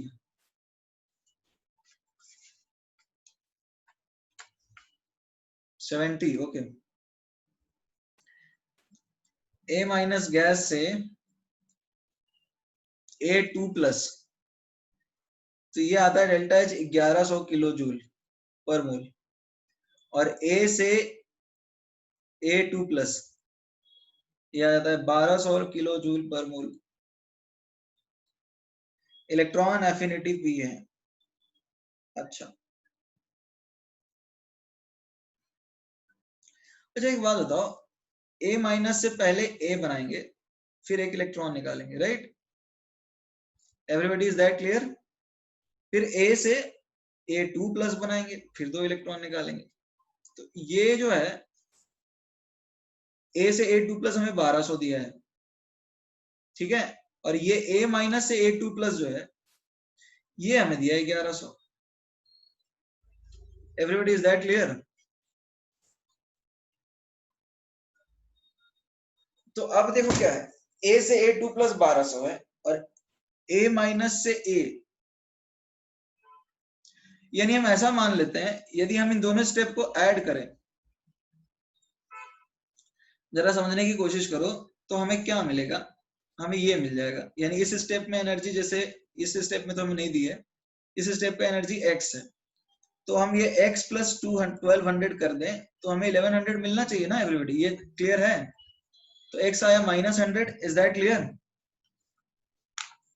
एवरीबॉडी इज दैट क्लियर और नॉट? तो ये जो -100 किलो जूल आया वो क्या है? वो आयनाइजेशन एनर्जी है A माइनस का। -100 का मतलब A माइनस से A बनाते हैं तो 100 जूल एनर्जी रिलीज होती है, ठीक है, इसलिए माइनस आया। तो एक इलेक्ट्रॉन लेके A माइनस बनाएगा तो वही इलेक्ट्रॉन एफिनिटी होगा ना, तो उस केस में तो +100। ये समझ में आया नहीं आया? तो ये क्या आया? ये 100 आ गया, यानी 1 × 10⁻²? आया। ये समझ में आया सबको या नहीं आया? 1 होगा आंसर।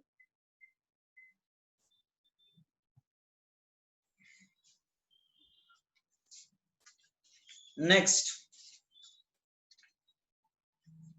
73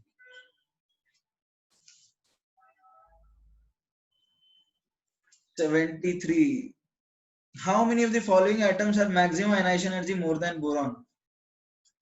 अच्छा, इनमें से आयनाइजेशन एनर्जी बोरॉन का कितने का ज्यादा होगा, ये क्वेश्चन है, ठीक है?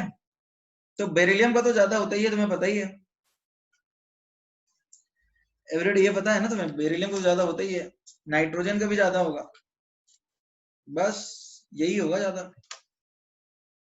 इज दैट क्लियर और नॉट? दो ही होगा आंसर, बाकी फास्फोरस गैलियम सब फास्फोरस भी हाइड्रोजन के बराबर ही होता है। हमने याद किया था ना कि फास्फोरस जो है, बोरॉन, ये सब की इलेक्ट्रोनेगेटिव एक जैसी होती है, और बाकी तो मेटल है। तो आंसर होगा दो। देख लो, चेक कर लो क्या दिया,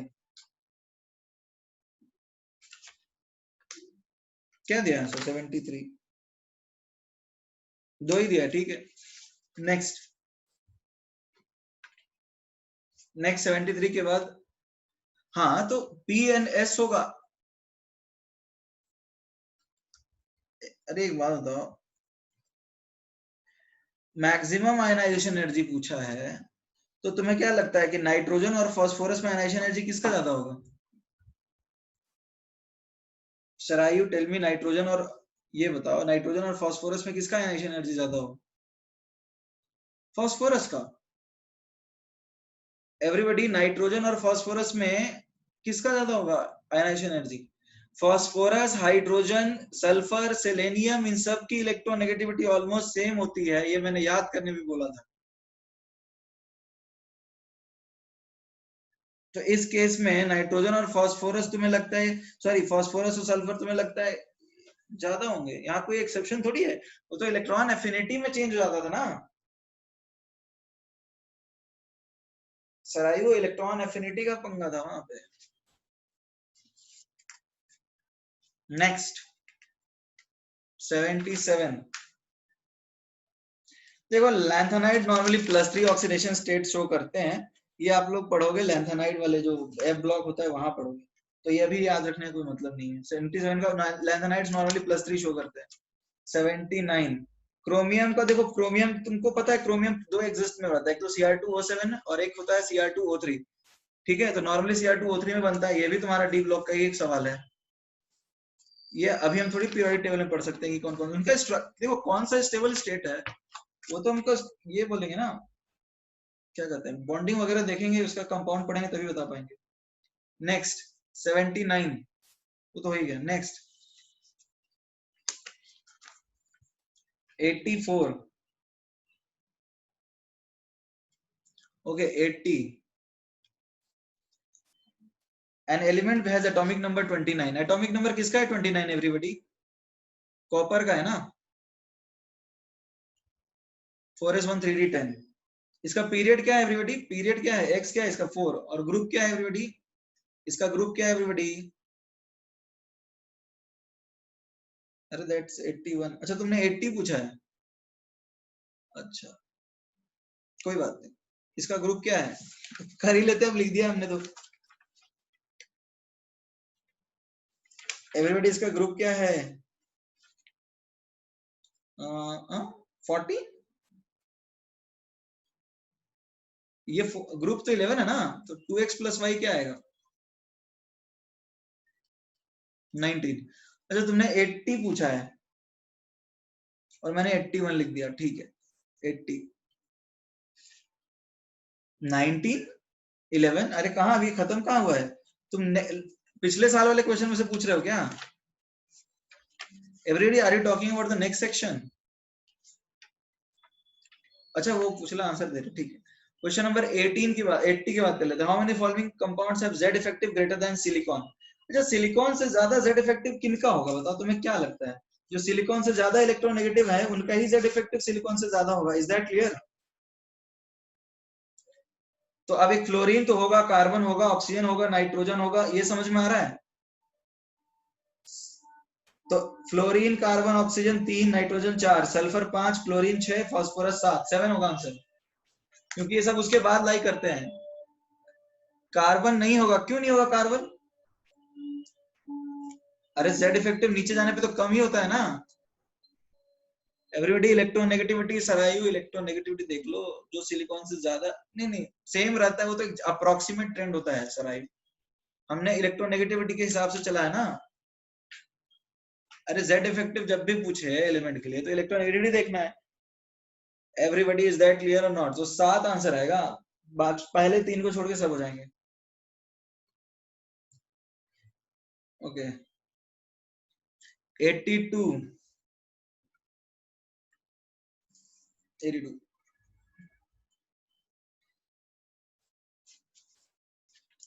N element belonging to 3D series of, देखो इसका मैग्नेटिक मोमेंट जो है वो 5.92 है, तो अनपेड इलेक्ट्रॉन कितने हैं एवरीबॉडी? एवरीबॉडी अनपेड इलेक्ट्रॉन्स कितने हैं? 5 है ना। और वो बोल रहा है +3 ऑक्सीडेशन स्टेट में 5 अनपेड इलेक्ट्रॉन लेके बैठा है। +3 ऑक्सीडेशन स्टेट में 5 अनपेड इलेक्ट्रॉन, यानी नॉर्मल स्टेट में उसके पास 8 इलेक्ट्रॉन होते हैं ना। Everybody, is that clear? Normal case में उसके 8 इलेक्ट्रॉन होते हैं, तो 8 इलेक्ट्रॉन किसके होंगे? 4s + 3d मिला के 8 इलेक्ट्रॉन, तो 4s 2 3d 6 होना चाहिए। ये आयरन है होगा। देख लो क्या है answer.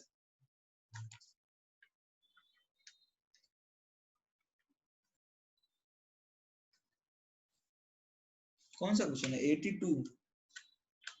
Is that clear everybody? Is that clear? 26 iron होगा। नेक्स्ट, फिर क्या है? 85, अच्छा 84, 84 करते हैं।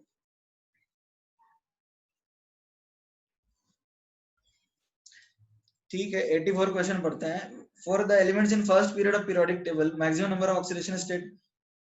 देखो ऑक्सीडेशन स्टेट ऑक्सीजन क्या क्या शो करता है, ठीक है। Maximum possible oxidation state oxygen क्या शो करता है? देखो ऑक्सीजन B2O3 बनाता है, CO2 बनाता है, ठीक है, OF2 बनाता है, तो ये मैक्सिमम रेफरेंस तो +4 ही हुआ ना। देखो ना क्या है, सेकेंड पीरियड की बात कर रहा है, तो BeO बनेगा, Li2O बनेगा, B2O3 बनेगा, CO2 बनेगा। हाँ रुक जा रुक जा रुक जा, और भी देखते हैं। N2O5 भी तो बनता है एवरीबॉडी, N2O5 भी तो बनता है, हाँ। उसके बाद ऑक्सीजन है, और उसके बाद फ्लोरीन के साथ कोई खास पॉजिटिव ऑक्सीजन, तो यही होगा N2O5 +5 होगा, ठीक है। N2O5 भी तो बनता है, हाँ। Next,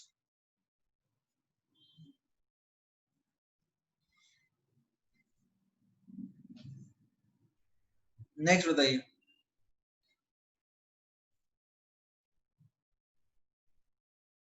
85, first and second ionisation energy of an element are this much. ठीक है, एक बार पढ़ते हैं हम इसको।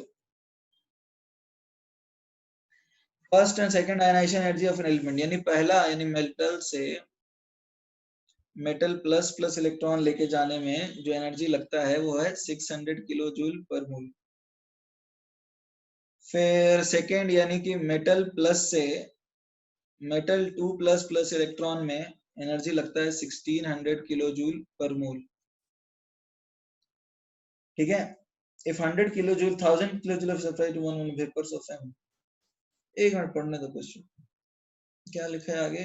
if 1000 kilojoule of energy is supplied to 1 mole of vapors of m, then the resulting mixture the percentage of m2 plus is 5x, value of x। तो एक तरह का क्वेश्चन हमने ये पहले नहीं किया है बेटी, इस तरह क्वेश्चन हमने पहले नहीं किया है। और ये क्वेश्चन हमने पहले किया है क्या?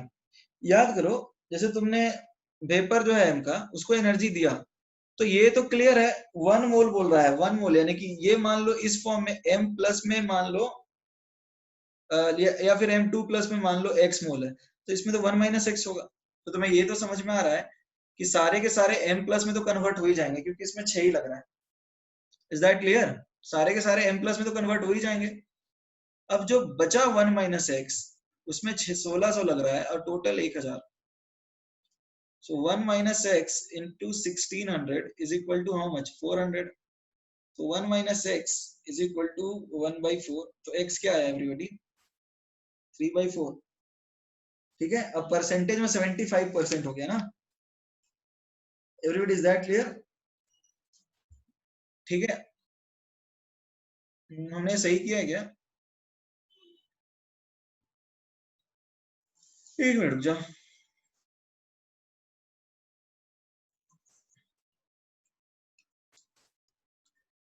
x 3/4 आया, ठीक है एवरीबॉडी। अरे हमने उल्टा नहीं कर दिया यहाँ पे। एक सेकंड रुक जाओ, एक सेकंड। ये M2+ का मोल तो x लिया है ना, ये गलत कर दिया। M2 प्लस का मोल हमने x लिया है, तो हमको 1600, हाँ ठीक है, नहीं M2 प्लस का हमने मोल x लिया है, यहाँ देख लो, प्लस 1600 इंटू एक्स, ये आ जाएगा ना 100,000, 1600x इज इक्वल टू 400, तो x आ गया 1/4, तो परसेंटेज में क्या आया 1/4, 25, तो 5x, तो x आ गया एवरीबॉडी 5। ठीक है, सबको समझ में आया? नेक्स्ट नेक्स्ट नेक्स्ट 86 87 में किसी को डाउट है? रुक जाओ, अभी रुक तो जाओ, इसको खत्म करने दो। ओके 86 87 88 89 90 में किसी को डाउट है? ओके जेई मेन जो सेक्शन है उसमें 1 to 5 में किसी को डाउट है? एवरीबॉडी, जेई मेन का जो सेक्शन है उसमें 1 to 5 में किसी को डाउट है? 6 to 10 में किसी को डाउट है? ओके 13 तक में किसी को डाउट है? सिंगल करेक्ट में जो 4-5 क्वेश्चन है उसमें किसी को डाउट है? 86 में डाउट है तुम्हें? ओके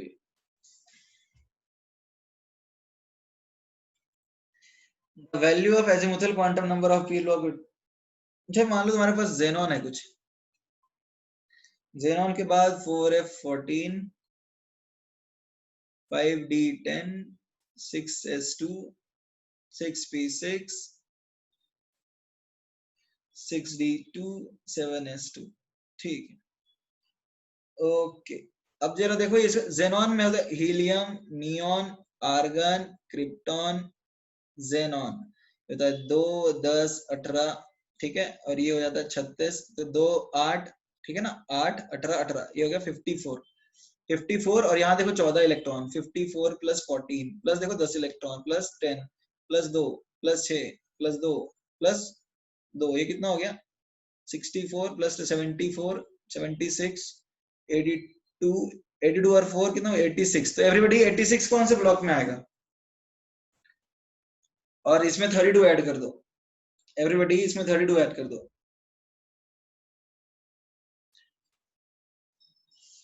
एवरीबॉडी 86 डी में आ रहा है क्या? एक सेकंड चेक करो तो, एफ ब्लॉक में आ रहा है, एक मिनट जाओ, हमने कैलकुलेशन सही किया है क्या? 54,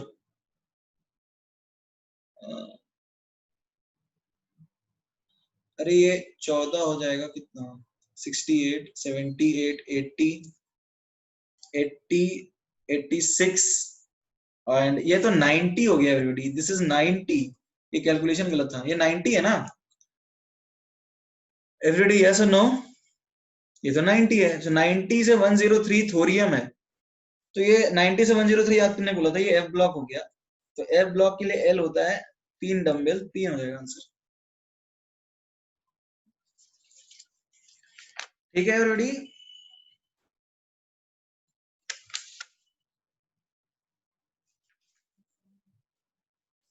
हाँ आज सिर्फ डाउट्स है, और किसी को बुकलेट में कुछ डाउट है? आगे बढ़ जाए हम। 11 नैनेश 11 कहाँ पर? ये पिछले साल जेई मेन वाला सेक्शन से, नैनेश कौन सा जेई मेन वाला सेक्शन से क्या? Okay 11, okay JEE Main section,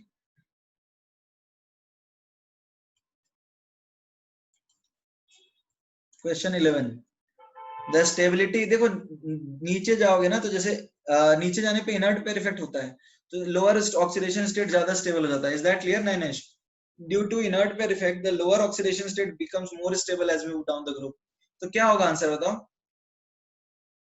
+2 oxidation state सबसे ज्यादा, तो पीबी का स्टेबल होगा ना, तो ए आंसर होगा। Nainesh is that clear? अरे हाँ ना, कुछ तो बोलो, ए होगा answer, SiX2 GeX2 SnX2 PbX2, कोई दिक्कत? नेक्स्ट और कुछ है बुक में?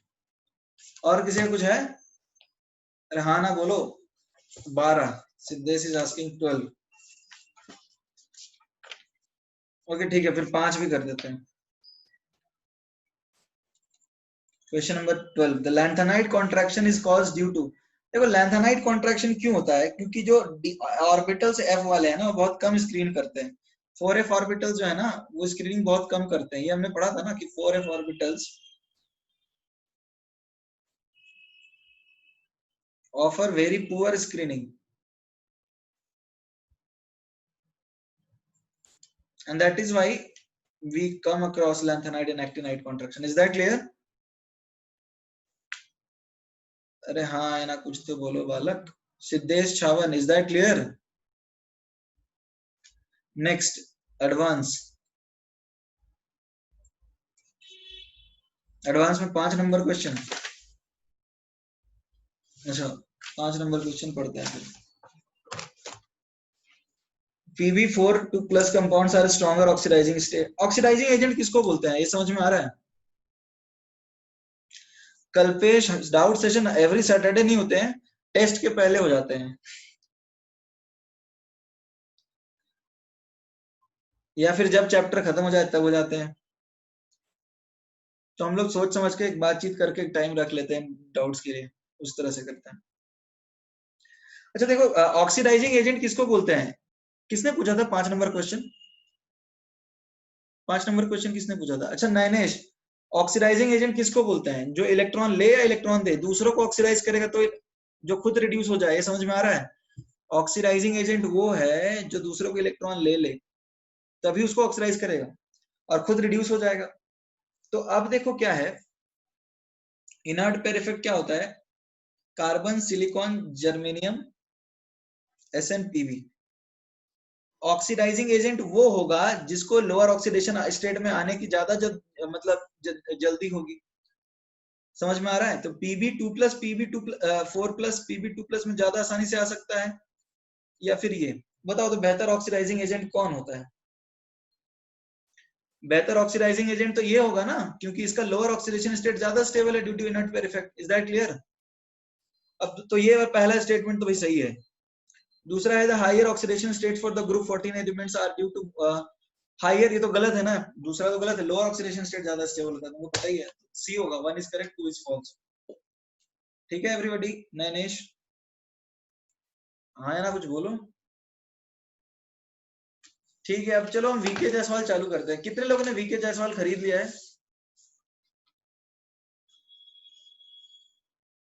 ओके बढ़िया बात है, सबने खरीद लिया।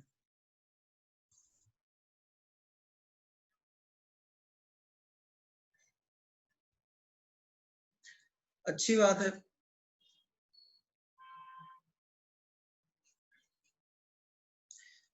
लेवल 1, लेवल 1 में स्टार्ट करते हैं हम लोग।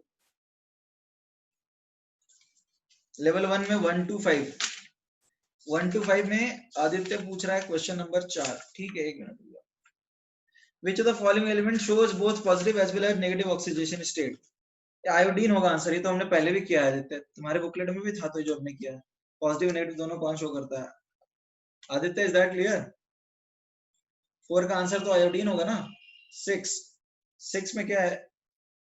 पैरामैग्नेटिज्म समझते हो क्या होता है? पैरामैग्नेटिज्म उसका ज्यादा होगा जिसके अनपेड इलेक्ट्रॉन ज्यादा है। तो अनपेड इलेक्ट्रॉन सबसे ज्यादा नाइट्रोजन के होते हैं, फिर ऑक्सीजन के, फिर एल्यूमिनियम का एक और कैल्शियम एक भी नहीं। तो ये समझ में आ रहा है? B. Is that clear Nayanesh? Next बताओ 7, एटॉमिक नंबर 103। देखो 90 से lawrencium is F block element, तो हम लोग जानते हैं कि यहाँ पर क्या आएगा, Rn के बाद देखो इनका जनरल कॉन्फ़िगरेशन होता है n-2 f 1 से 14 n-1 d 0 to 1 ns2, है ना? Is that clear? तो अब यहाँ पर तो तुम्हें पता ही है 5f होगा, और तुम खुद ही सोच सकते हो कि रेडॉन 86 होता है, तो 86 के बाद तुम्हें कितने इलेक्ट्रॉन चाहिए ताकि तुम 103 पे पहुंच जाओ? तो हम सब में तुम अब ये देखो पी ब्लॉक जो है, जैसे कि तुम्हें आंसर दिख नहीं रहा है क्या? ए बी सी में तो लास्ट में पी में इलेक्ट्रॉन भर रखा है, तो वो तो ऐसे ही कट जाएगा ना, इसमें इतना करने की जरूरत है ही नहीं। Option Aditya Khalkar, A B C में ऑप्शन जो है नहीं, कोई कंपल्सरी नहीं है, तुम्हारी जितनी श्रद्धा है उतनी करो, जैसे होता है ना भगवान के दरबार में तुम एक नारियल चढ़ाते हो, 2 चढ़ाते हो, ऐसा कोई कंपलसरी तो नहीं होता है, तुम बिना नारियल के भी आ सकते हो। तो एग्जाम में तुम कितना स्कोर करोगे, ये इस बात पे थोड़ी डिपेंड करता है कि तुमने कितने बुक सॉल्व किए, ये तो इस बात पे डिपेंड करता है कि तुम कितना एग्जाम में कर पाते हो। तो प्रैक्टिस के लिए तुम एडिशनली ले सकते हो, बट ऐसा कोई कंपल्सरी नहीं है, जो तुम्हारी इच्छा हो वैसा काम करो, कोई जरूरी नहीं है।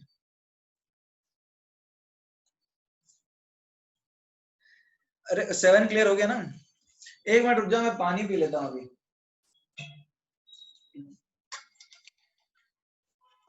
एक मिनट रुका है ना, पानी पी रहा हूँ।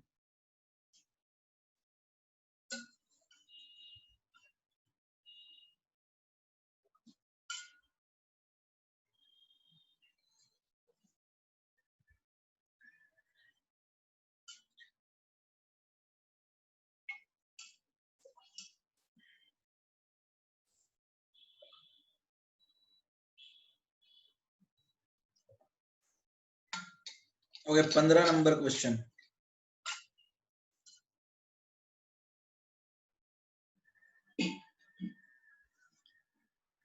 15 नंबर क्वेश्चन में क्या लिखा है, पढ़ते हैं एक बार। Which of the following pair of molecule have almost equal bond dissociation energy? अच्छा, बॉन्ड डिसोसिएशन एनर्जी कब इक्वल होगा, जरा सोचो तो, दिमाग लगाओ एवरीबॉडी। बॉन्ड डिसोसिएशन एनर्जी कब इक्वल होगा? एक्चुअली में ये केमिकल बॉन्डिंग का सवाल है। नहीं नहीं, पहले तो 2-3 चीजें होती हैं। पहले तो होता है बॉन्ड ऑर्डर। ये जो क्वेश्चन है ना 15, ये केमिकल बॉन्डिंग का है, पीरियोडिक टेबल का है नहीं। F2 और F2 में 2p ओवरलैप होता है,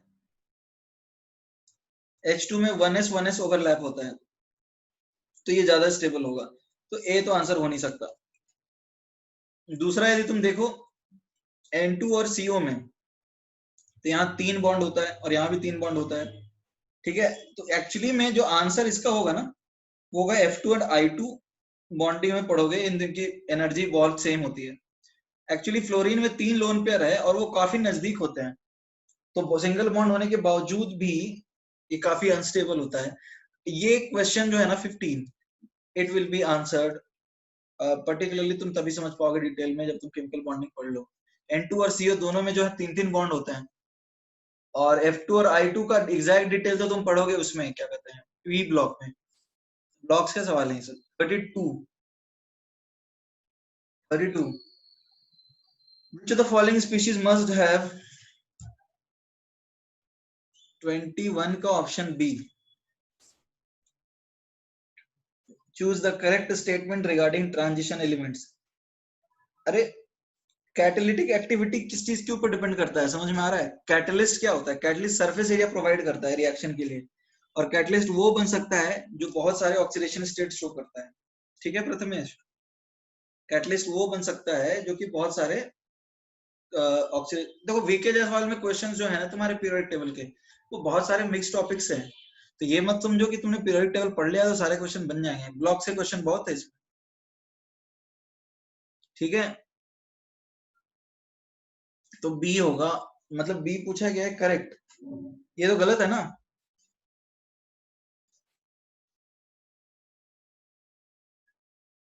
एवरीबॉडी इज दैट क्लियर? हाँ, बी नहीं होगा इसका आंसर सी होगा। नेक्स्ट क्या है 32, which of the following species must have maximum number of electrons in dxy orbital? Okay, अब देखो क्या है, क्रोमियम है 4s1 3d5, ठीक है। फिर है Fe3+, Fe होता है 4s2 3d6, ठीक है। तो Fe3+ क्या आएगा 3d5। अब हम देखते हैं Cu+, क्या आएगा, ये तो सबको समझ में आ रहा होगा 3d10, और डी हो जाएगा both A and B both. अब जरा सोचो, इसमें तो अनपेड है ही नहीं, अब इसमें भी 3d5, इसमें भी 3d5, तो dxy तो दोनों में एक एक अनपेड इलेक्ट्रॉन है ही ना। लेकिन अनपेड नहीं पूछा, मैक्सिमम नंबर ऑफ इलेक्ट्रॉन्स पूछा है एवरीबॉडी। मैक्सिमम नंबर इलेक्ट्रॉन तो सी में होगा ना, सारे डी ऑर्बिटल में 2-2 इलेक्ट्रॉन है।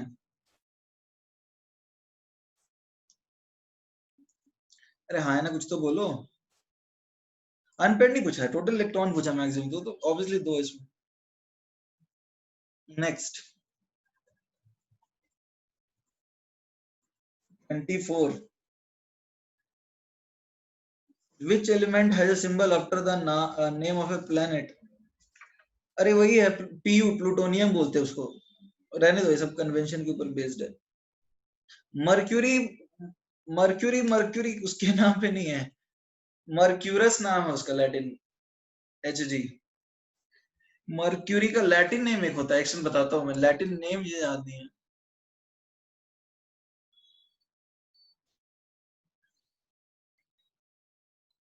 हाँ, कुछ अजीब सा होता है, हाइड्रा, एक्शन बताता हूँ।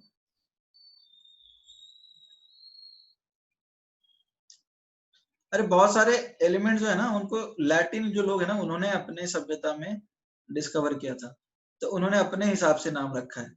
जैसे देखो, कौन सा बच्चे का क्या नाम है, वो तो उसके पेरेंट्स डिसाइड करते हैं ना, तो वो जिधर पैदा होता है उसके हिसाब से उसका नाम रख देते हैं। इसका नाम होता है हाइड्रा जाइरम, ठीक है, ये लैटिन वर्ड है। तो लैटिन लोगों ने जब शुरू शुरू में एलिमेंट डिस्कवर किए थे, तो उन्होंने अपने नाम पे रख दिए, ठीक है, तो वही चल रहा है अभी तक। नाम एक बार रख देता है कोई, तो फिर बदलता थोड़ी है। Next next next 33। अच्छा एक बात बताओ, magnetic moment number of unpaired electrons के ऊपर डिपेंड करता है ना, तो मिडिल ऑफ 3D सीरीज में सबसे ज्यादा अनपेयर्ड इलेक्ट्रॉन होंगे, is that clear?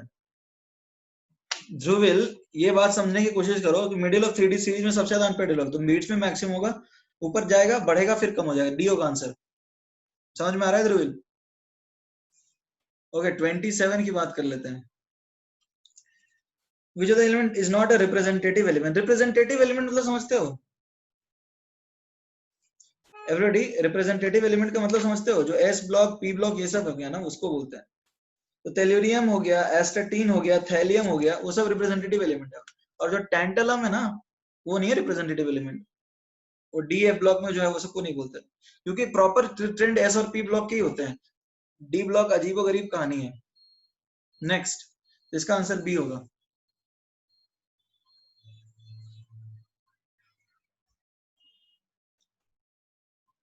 Next next 73।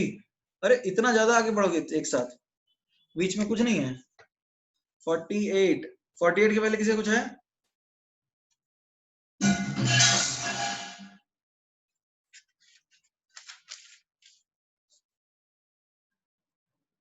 48, 47।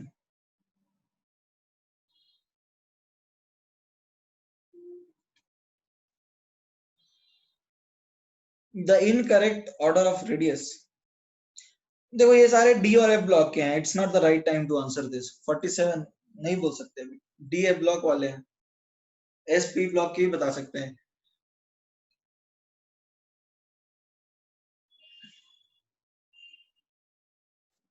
हमने पढ़ा ही नहीं है, बट हाँ इतना बता सकते हैं कि पी ब्लॉक वाले ज्यादा बड़े होंगे। जैसे तुम सोचो, सेलेनियम सबसे बड़ा होगा और Sr2+ छोटा होगा, तो उस बेसिस पे हम यदि अप्रोक्सीमेट कंपैरिजन करें, तो पहला ऑप्शन सही लग रहा है एवरीबॉडी? एवरीबॉडी पहला ऑप्शन सही लग रहा है 47 में? रुक जाओ, देखो नॉर्मली यहाँ यदि अलग अलग ब्लॉक्स में कंपेयर कर रहा है तो अब तो हम बता देंगे। अच्छा ये सही है ना, सेलेनियम 2, ये तो बड़ा होगा, क्योंकि ये दोनों तो ट्रेंड हो जाता है, पी ब्लॉक में चल जाएगा, और Sr2+ छोटा होगा, डी ब्लॉक का है, तो ये तो सही है, चलेगा ये। Now let us talk about B. यारी जरा निभा, याद है तुम्हें यारी जरा निभा? 4D सीरीज में तो यारी जरा निभा ऐसा होता था, यारी जरा निभा, मौत तक, वैसा रहता था। तो अब यारी को 3 दिया है, जरा को +4 दिया है, और निभा को +5 दिया है। तो अब तुम्हें ये ऑलमोस्ट कंपेरेबल रेडियस के लग रहे होंगे, तो ये सबसे बड़ा होगा ना। तुम्हें तो पता है कि नीचे जाने पे जेड इफेक्टिव बढ़ता है, जिसमें देखो 4D सीरीज में हमने क्या पढ़ा, जेड इफेक्टिव बढ़ता है बीच में आने पे, और साइज घटने लग जाता है।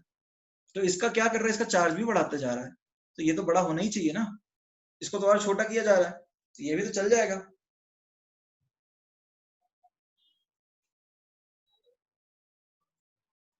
ओके सी। देखो कोबाल्ट तो कोबाल्ट 2+ से बड़ा होगा ही, ये तो चलेगा ही ना, और कोबाल्ट 3+ और छोटा होता जाएगा, और कोबाल्ट 4+ जो है वो सबसे छोटा होगा, ये भी चल जाएगा। बचा ही डी है, तो डी होगा आंसर अपना। देखो फिर क्या है, Ba2+ छोटा होगा Cs+ से। अब बताओ ये Ba2+ छोटा होगा Cs+ से? एवरीबॉडी ये होगा क्या? देखो हम जानते हैं क्या होता है, अलीना पे रब से फरियाद और बेटा मांगे कन्या सुंदर बाप रथ। अब खुद सोचो, ये दोनों आइसो इलेक्ट्रॉनिक है ना, तो कौन बड़ा होगा? ये बड़ा होगा ना। Everybody is that clear? एक मिनट, इन्होंने किया क्या है? इन्होंने तो वही किया है ना। हाँ इन्होंने यही किया, एक सेकंड जाओ। Cs+ बड़ा होगा Ba2+ से, ये तो सही है, ठीक है। और इधर देख लेते हैं, वो सुंदर सी तेरी पड़ोसन, और ये क्या है? Sc इधर है। ओके ये बड़ा नहीं होगा, देख लो ये ऊपर वाले ग्रुप में लाई कर रहा है। एवरीडी समझ में आया?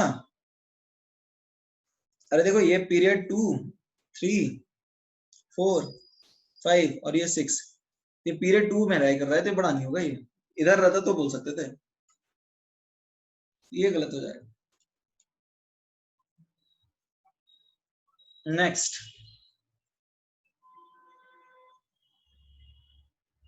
Thirty six. ध्रुवील हमेशा हमको पीछे ही लेके जाता है। अरे सीक्वेंस से पूछा करो यार। जाओ 36 करते डिस्कस।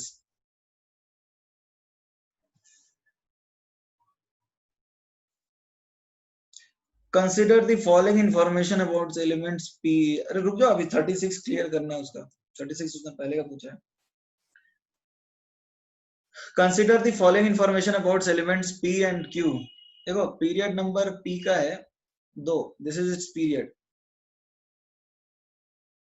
और इसका ग्रुप जो है होता है 15, और क्यू का जो पीरियड नंबर है होता है 3, और ग्रुप नंबर होता है 2। तो अब एक बात बताओ, पीरियड नंबर 2 और ग्रुप है 15, कौन सा एलिमेंट है ध्रुवील? बताओ तो जरा। सेकंड पीरियड में ग्रुप 15 में कौन सा एलिमेंट आता है? जरा बताओ। नाइट्रोजन आता है, ठीक है। और थर्ड पीरियड में सेकंड ग्रुप में कौन एलिमेंट आता है? ध्रुवील थर्ड पीरियड में सेकंड एलिमेंट कौन आता है?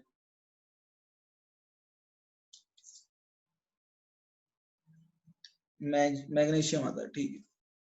ये Mg3N2 हो गया ना? Is that clear? Is that clear Dhruvil? Next बताइए, नेक्स्ट क्या क्वेश्चन है? 48। The correct order of atomic ionic radii is। पहला ऑप्शन पढ़ते हैं हम लोग, स्कैंडियम। अरे पढ़ने तो दो। Titanium, vanadium, chromium. अच्छा देखो हम लोग जानते हैं ना कि रेडियस बीच में कम होता है, ये तो सबको समझ में आ रहा होगा। एवरीबॉडी से यस और नो? तो ये तो सही है ना? देख लो ना, क्रोमियम तो बीच में आता है, तो सही होना चाहिए। तो यही आंसर है क्या? देख लो आंसर, यही आंसर है, ठीक है फिर। और बाकी ऑप्शन भी चेक कर लें, देख लो। Cobalt, nickel, copper, zinc. अरे नहीं जिंक तो बड़ा हो जाएगा, ये गलत है ना। एवरीडे जिंक तो बड़ा होने लगेगा। फिर बात कर लेते हैं S2-Cl-, ये तो सही है, बड़ा होगा। लेकिन ये वाला गलत है ट्रेंड, N3- बड़ा होगा, ये वाला ट्रेंड गलत है। प्रथमेश ए बी में क्या कंफ्यूजन है तुम्हें?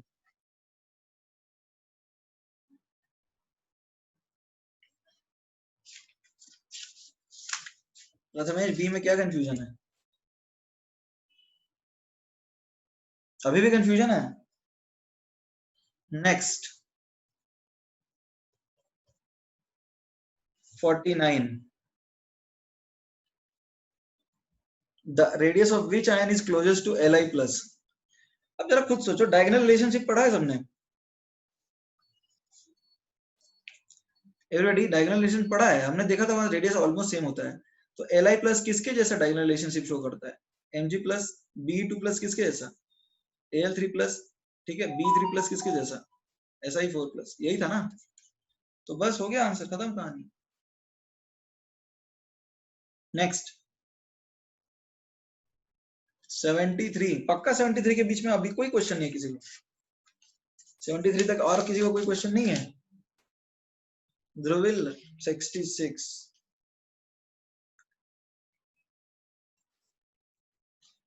ionization enthalpy of an atom is equal to ionization enthalpy of, अच्छा ionization enthalpy electron gain enthalpy होता है ना? none of these होगा ये, एक सेकंड पढ़ लेते हैं। ionization enthalpy of an atom is equal to ionization enthalpy of cation। ionization enthalpy of anion होता है ना ये, अरे नहीं, electron gain enthalpy of cation होगा, सॉरी सॉरी सॉरी। देखो A से A प्लस बना दिए, तो या A प्लस को एक इलेक्ट्रॉन दे दो तो बराबर ही तो होगा ना ये, एवरेट ये बराबर होगा ना? Is that clear or not? This is energy and this is progress of reaction।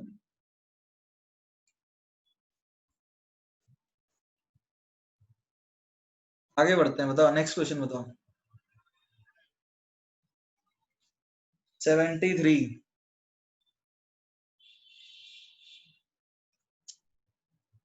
अरे यार ये पीछे ही लेके जाता है, अरे थोड़ा आगे चला करो।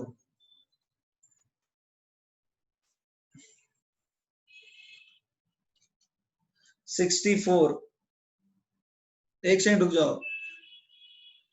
A large difference between fourth and fifth ionization energy, अच्छा 4 और 5 बहुत ज्यादा डिफरेंस है, यानी जैसे नाइट्रोजन का 4 इलेक्ट्रॉन निकाल दिया, मतलब सिलिकॉन है, +4 के बाद Si +5 नहीं बनेगा, तो इसका मतलब क्या है, समझ में आ रहा है? वैलेंस इलेक्ट्रॉन कितने हैं एवरीबॉडी? वैलेंस इलेक्ट्रॉन कितने हैं? 4। Is that clear? Next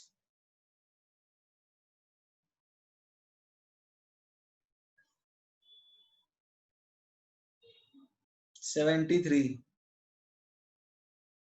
maximum ionization energy किसका है? O minus, B, S minus, C, Se minus and D, Te minus. ठीक है। अच्छा ये बताओ, आयनाइज करने में तुम्हें एक बात याद है कि ग्रुप 16 में इलेक्ट्रॉन एफिनिटी ऑक्सीजन का मिनिमम होता है और मैक्सिमम सल्फर का होता है, समझ में आ रहा है? इलेक्ट्रॉन एफिनिटी मैक्सिमम सल्फर का होता है, यानी S को इलेक्ट्रॉन दोगे तो ये सबसे नीचे चला जाएगा, तो इसको आयनाइज करने में तो सबसे ज्यादा एनर्जी लगेगा, ऑक्सीजन का तो मिनिमम होता है, हमने सीखा था ना। तो आंसर ये होगा ना, ग्रुप 16 में ऑक्सीजन का इलेक्ट्रॉन एफिनिटी मिनिमम होता है। ओके नेक्स्ट नेक्स्ट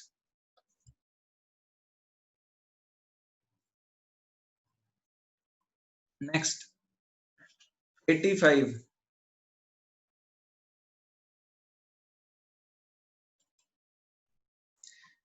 अच्छा एब्जॉर्प्शन ऑफ एनर्जी n से n माइनस में होगा ना, क्योंकि वो हाफ फील्ड होता है, सीधा था उसका आंसर, ए होगा answer.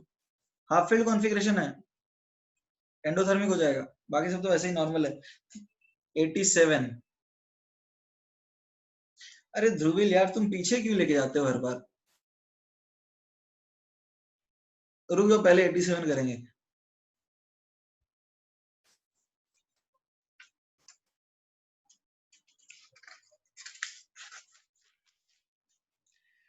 Electronegativity of central atom, अच्छा इलेक्ट्रोनेगेटिविटी तुम्हें पता है ना, सेंट्रल एटम का पॉजिटिव ऑक्सीडेशन स्टेट होगा तो इलेक्ट्रोनेगेटिविटी ज्यादा होगा। Everybody is that clear? अरे हाँ ना, कुछ तो बोलो। तो ए ऑप्शन सही है क्या? 87 में जो ए ऑप्शन दिया है कि CF4 फिर CH4 SiH4, ये तो सही है ना एवरीबॉडी? ए ऑप्शन सही है ना। हाइड्रेशन एनर्जी तुम्हें पता है कि हाइड्रेशन एनर्जी उसका ज्यादा होगा जिसका चार्ज ज्यादा है, तो Be2 प्लस और Mg2 प्लस में Be2 प्लस का ज्यादा होगा। अरे भैया देखो CF4 +4 है और CH4 ये -4 है, तो इलेक्ट्रोनेगेटिव तो CF4 का ज्यादा होगा ना। उसी तरह SiH4 तो सिलिकॉन तो कम ही इलेक्ट्रोनेगेटिव होता है ना कार्बन से, तो ऑर्डर तो सही है ना ये। इज दैट क्लियर और नॉट? नेक्स्ट, और बी भी सही है। एवरीबॉडी बी समझ में आ रहा है कैसे सही है? एवरीबॉडी बी समझ में आ रहा है सबसे कैसे सही है? बी तो क्लियर हो ही गया होगा। तो ए और बी तो सही है, पूछा है कौन सा गलत है। ठीक है, अब देखो सी, हमने पढ़ा था हाइड्रेशन जो होता है ना, hydration, it is directly proportional to charge density, यानी चार्ज टू रेडियस रेशियो। और जो कंडक्टिविटी होता है, कंडक्टिविटी वो इनवर्सली प्रोपोर्शनल होता है, क्योंकि बड़ा आयन मूव नहीं कर पाता। Is that clear? तो यहाँ charge to radius linear charge density बोलते हैं इसको। ये हमने एटॉमिक स्ट्रक्चर में नहीं, अभी ये सॉरी केमिकल बॉन्डिंग में पढ़ा था, आयनिक बॉन्डिंग में, तुमको याद होगा। Everybody is that clear? तो अब बताओ, चार्ज टू रेडियस रेशियो जिसका सबसे ज्यादा है उसका कंडक्टेंस सबसे कम होगा ना, तो F माइनस का सबसे कम होना चाहिए, लेकिन F माइनस सबसे ज्यादा दिया है, तो यही होगा आंसर। समझ में आ रहा है? ये इनकरेक्ट है। Everybody is that clear? अच्छा ध्रुविल, तुम्हारा क्या क्वेश्चन था? 75।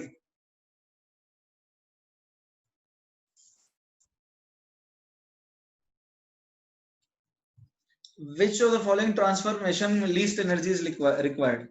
अच्छा तुम बताओ, ये भी वैसा ही क्वेश्चन है कि इनमें सबसे कम इलेक्ट्रॉन एफिनिटी किसका होता है? फास्फोरस का ही होता है ना। तो अरे देखो, समझने की कोशिश करो, तुम्हारे पास 4 एलिमेंट है, फ्लोरीन, ठीक है, फास्फोरस, सल्फर, क्लोरीन, तो इलेक्ट्रॉन एफिनिटी तो सबसे ज्यादा होता है क्लोरीन का, ठीक है, और सबसे कम इधर होगा फास्फोरस का, क्योंकि इसका हाफ फील्ड ऑर्बिटल होता है, इसका हाफ फील्ड है ना एवरीबॉडी। तो अब P माइनस से इलेक्ट्रॉन निकालना सबसे आसान है, क्योंकि इसका हाफ फील्ड होता है, और इसलिए आंसर बी है। Everybody is that clear? Okay next, 89 से 100 में कोई डाउट है?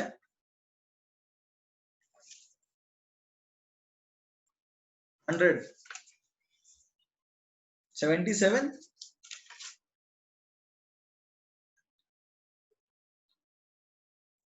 देखो 77 का आंसर क्या होगा? रेडॉन, जितना नीचे जाओगे ना जेड इफेक्टिव उतना कम होता जाता है, तो रेडॉन होगा answer. Dhruvil is that clear? Electron add करना बहुत मुश्किल होगा। और 88, 88, अरे अल्फर्ड रोजोफ स्केल हमने पढ़ाया था नहीं?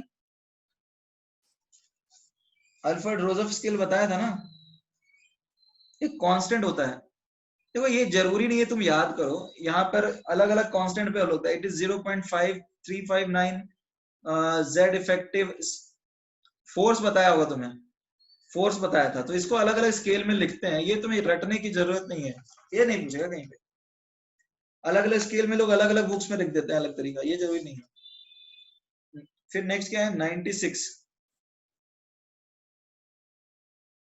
पॉजिटिव एंथैल्पी ऑफ सॉल्यूशन किसका होगा एवरीबॉडी? जो पानी में नहीं घुले, राइट, जिसका लैटिस एनर्जी सबसे ज्यादा हो, ये समझ में आ रहा है? जिसका लैटिस एनर्जी सबसे ज्यादा होगा वो पानी में नहीं घुलेगा, तो LiF का लैटिस एनर्जी सबसे ज्यादा है। Okay 92,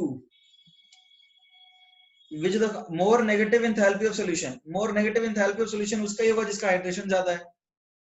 is that clear? तो सी होगा आंसर। अरे नेगेटिव तो उसका ही होगा ना, KF होगा, सी F माइनस है ना उसमें। ओके और कुछ है 92 के बाद? ओके 100, 93, एक सेकंड रुको, 93 पे करेंगे, 100 की बात कर लेते हैं।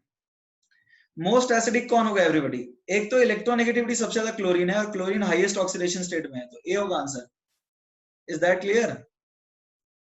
Cl2O7 जो है वो उसमें क्लोरीन +7 ऑक्सीडेशन स्टेट में है, ठीक है, और P4O10 में ये +5 में है, और SO3 में +6 में है, और B2O3 में +3 में है। तो अब तुम खुद सोचो ना, सल्फर, क्लोरीन और फास्फोरस में सबसे ज्यादा क्लोरीन होता है, ठीक है, और क्लोरीन का हाईएस्ट ऑक्सीडेशन स्टेट है, ये समझ में आ रहा है? तो अब ये सल्फर का हाईएस्ट ऑक्सीडेशन स्टेट, तो सबसे ज्यादा इलेक्ट्रोनेगेटिव कौन होगा? क्लोरीन ही होगा ना। ओके, और क्या था 93? हाँ Cl2O7 होगा। ये 93 जो है ना, तुम पढ़ोगे ब्लॉक में, खैर बता देता हूँ। फ्लोरीन रिएक्ट कैसे करता है? फ्लोरीन जो है टूटेगा पहले F+F में, इसमें बॉन्ड डिसोसिएशन लगा, फिर F जो है वो एक इलेक्ट्रॉन लेगा F-, इसमें इलेक्ट्रॉन एफिनिटी लगा, ये एंडोथर्मिक है और ये एक्सो है, ठीक है। और फिर F- का पानी में हाइड्रेशन होगा। ये क्वेश्चन किसने पूछा था 93? ये एक्सो होगा। ओवरऑल प्रोसेस में F2 ने, ठीक है, ये कट गया, मान लो 1/2 F2 लिख दिया मैंने। ओवरऑल प्रोसेस में F2 ने एक इलेक्ट्रॉन ले करके पानी में F- एक्वस बनाया। अब एक बात बताओ, ठीक है सरायु, ओवरऑल इसमें डेल्टा एस टोटल आएगा, bond dissociation by 2 minus electron affinity plus hydration energy, जो कि ये हाइड्रेशन एक्सोथर्मिक होता है। ये एक्सो है, ये वाला प्रोसेस एक्सो है, ठीक है। अब सरायु एक बात बताओ, तुम्हें पता है कि फ्लोरीन ऑक्सीडाइज, क्वेश्चन में लिखा है कि ये बेस्ट ऑक्सीडाइजिंग एजेंट है, तुम्हें पता है कि electron affinity of fluorine is not highest. तो ये चीज जितनी नेगेटिव होगी, हम बोल सकते हैं कि उतना बेहतर फ्लोरीन ऑक्सीडाइजिंग एजेंट होगा। Is that clear? सरायु ये बात समझ में आ रही है नहीं आ रही है? ये चीज जितनी नेगेटिव होगी उतना इलेक्ट्रॉन एफिनिटी ज्यादा होगा। तो अब तुम क्या लगता है कि इसमें फ्लोरीन जो है, ये चीज तो हाईएस्ट नहीं है, तो तुम्हें लगता है कि इलेक्ट्रॉन एफिनिटी जो है ये इसको सबसे अच्छा बना रहा है? सरायु इज दैट क्लियर? वो है क्या फैक्टर? इलेक्ट्रॉन एफिनिटी बना रहा है? नो। तो तुम्हें क्या लगता है दूसरा फैक्टर क्या हो सकता है? दूसरा फैक्टर या तो इसका हाइड्रेशन एनर्जी हो सकता है, या तो बॉन्ड डिसोसिएशन एनर्जी हो सकता है। Is that clear? Sarayu is that clear? हाँ है ना तो बोलो। तो एक्चुअली में फ्लोरीन की दो फैक्टर्स हैं। अब देखो, फ्लोरीन की खास बात क्या है कि इसका हाई हाइड्रेशन एनर्जी है, हाई हाइड्रेशन एनर्जी है। ये पी ब्लॉक में पढ़ते हैं, वैसे हाइड्रेशन एनर्जी इसकी हाई है तो हम पढ़ चुके हैं अब तक, बट जो F2 की बॉन्ड डिसोसिएशन एनर्जी है वो I2 जैसी है। तो अब इसका जो सबसे बेहतर जो रीजन है वो है लो बॉन्ड डिसोसिएशन एनर्जी। इसका बॉन्ड एनर्जी भी कम है, जिस प्रोसेस में एनर्जी लग रहा है वो लो है, और जिस प्रोसेस में एनर्जी निकल रहा है वो ज्यादा है। तो इसका रीजन क्या है पता है? It is low bond dissociation energy, जो कि प्राइमरी रीजन होता है इसके केस में। और कई बार कुछ बुक्स इसको ऐसे भी लिखते हैं हाई हाइड्रेशन एनर्जी, बट दोनों रीजन है, लो बॉन्ड डिसोसिएशन एनर्जी भी है और हाई हाइड्रेशन एनर्जी भी है। देख लो आंसर क्या दिया है, दोनों रीजन है। देखो आंसर क्या दिया है, सी दिया है। सी क्या है? Hydration energy. ठीक है, दोनों रीजन है वैसे, दोनों रीजन सही है। एक तो लो बॉन्ड डिसोसिएशन एनर्जी है और दूसरा हाई हाइड्रेशन एनर्जी है। Is that clear Sarayu? दोनों आंसर सही हो सकता है। High low bond dissociation energy भी इसको फेवर करता है और हाई हाइड्रेशन एनर्जी भी फेवर करता है। ठीक है एवरीबॉडी, हमने लेवल 1 डिस्कस कर दिया है, टाइम हो गया है, so will meet in the next class. All the best for your test, अच्छा करना उसमें कल का टेस्ट में। Good bye. नहीं, अब मंडे को तो वापस नहीं होगा, क्योंकि बाहर डेली डेली यार वो बोरिंग हो जाता है, बच्चे देखो भाग जाते हैं, सब थोड़ी करते हैं, 29 स्टूडेंट्स। देखते हैं फिर कभी करेंगे। Good bye.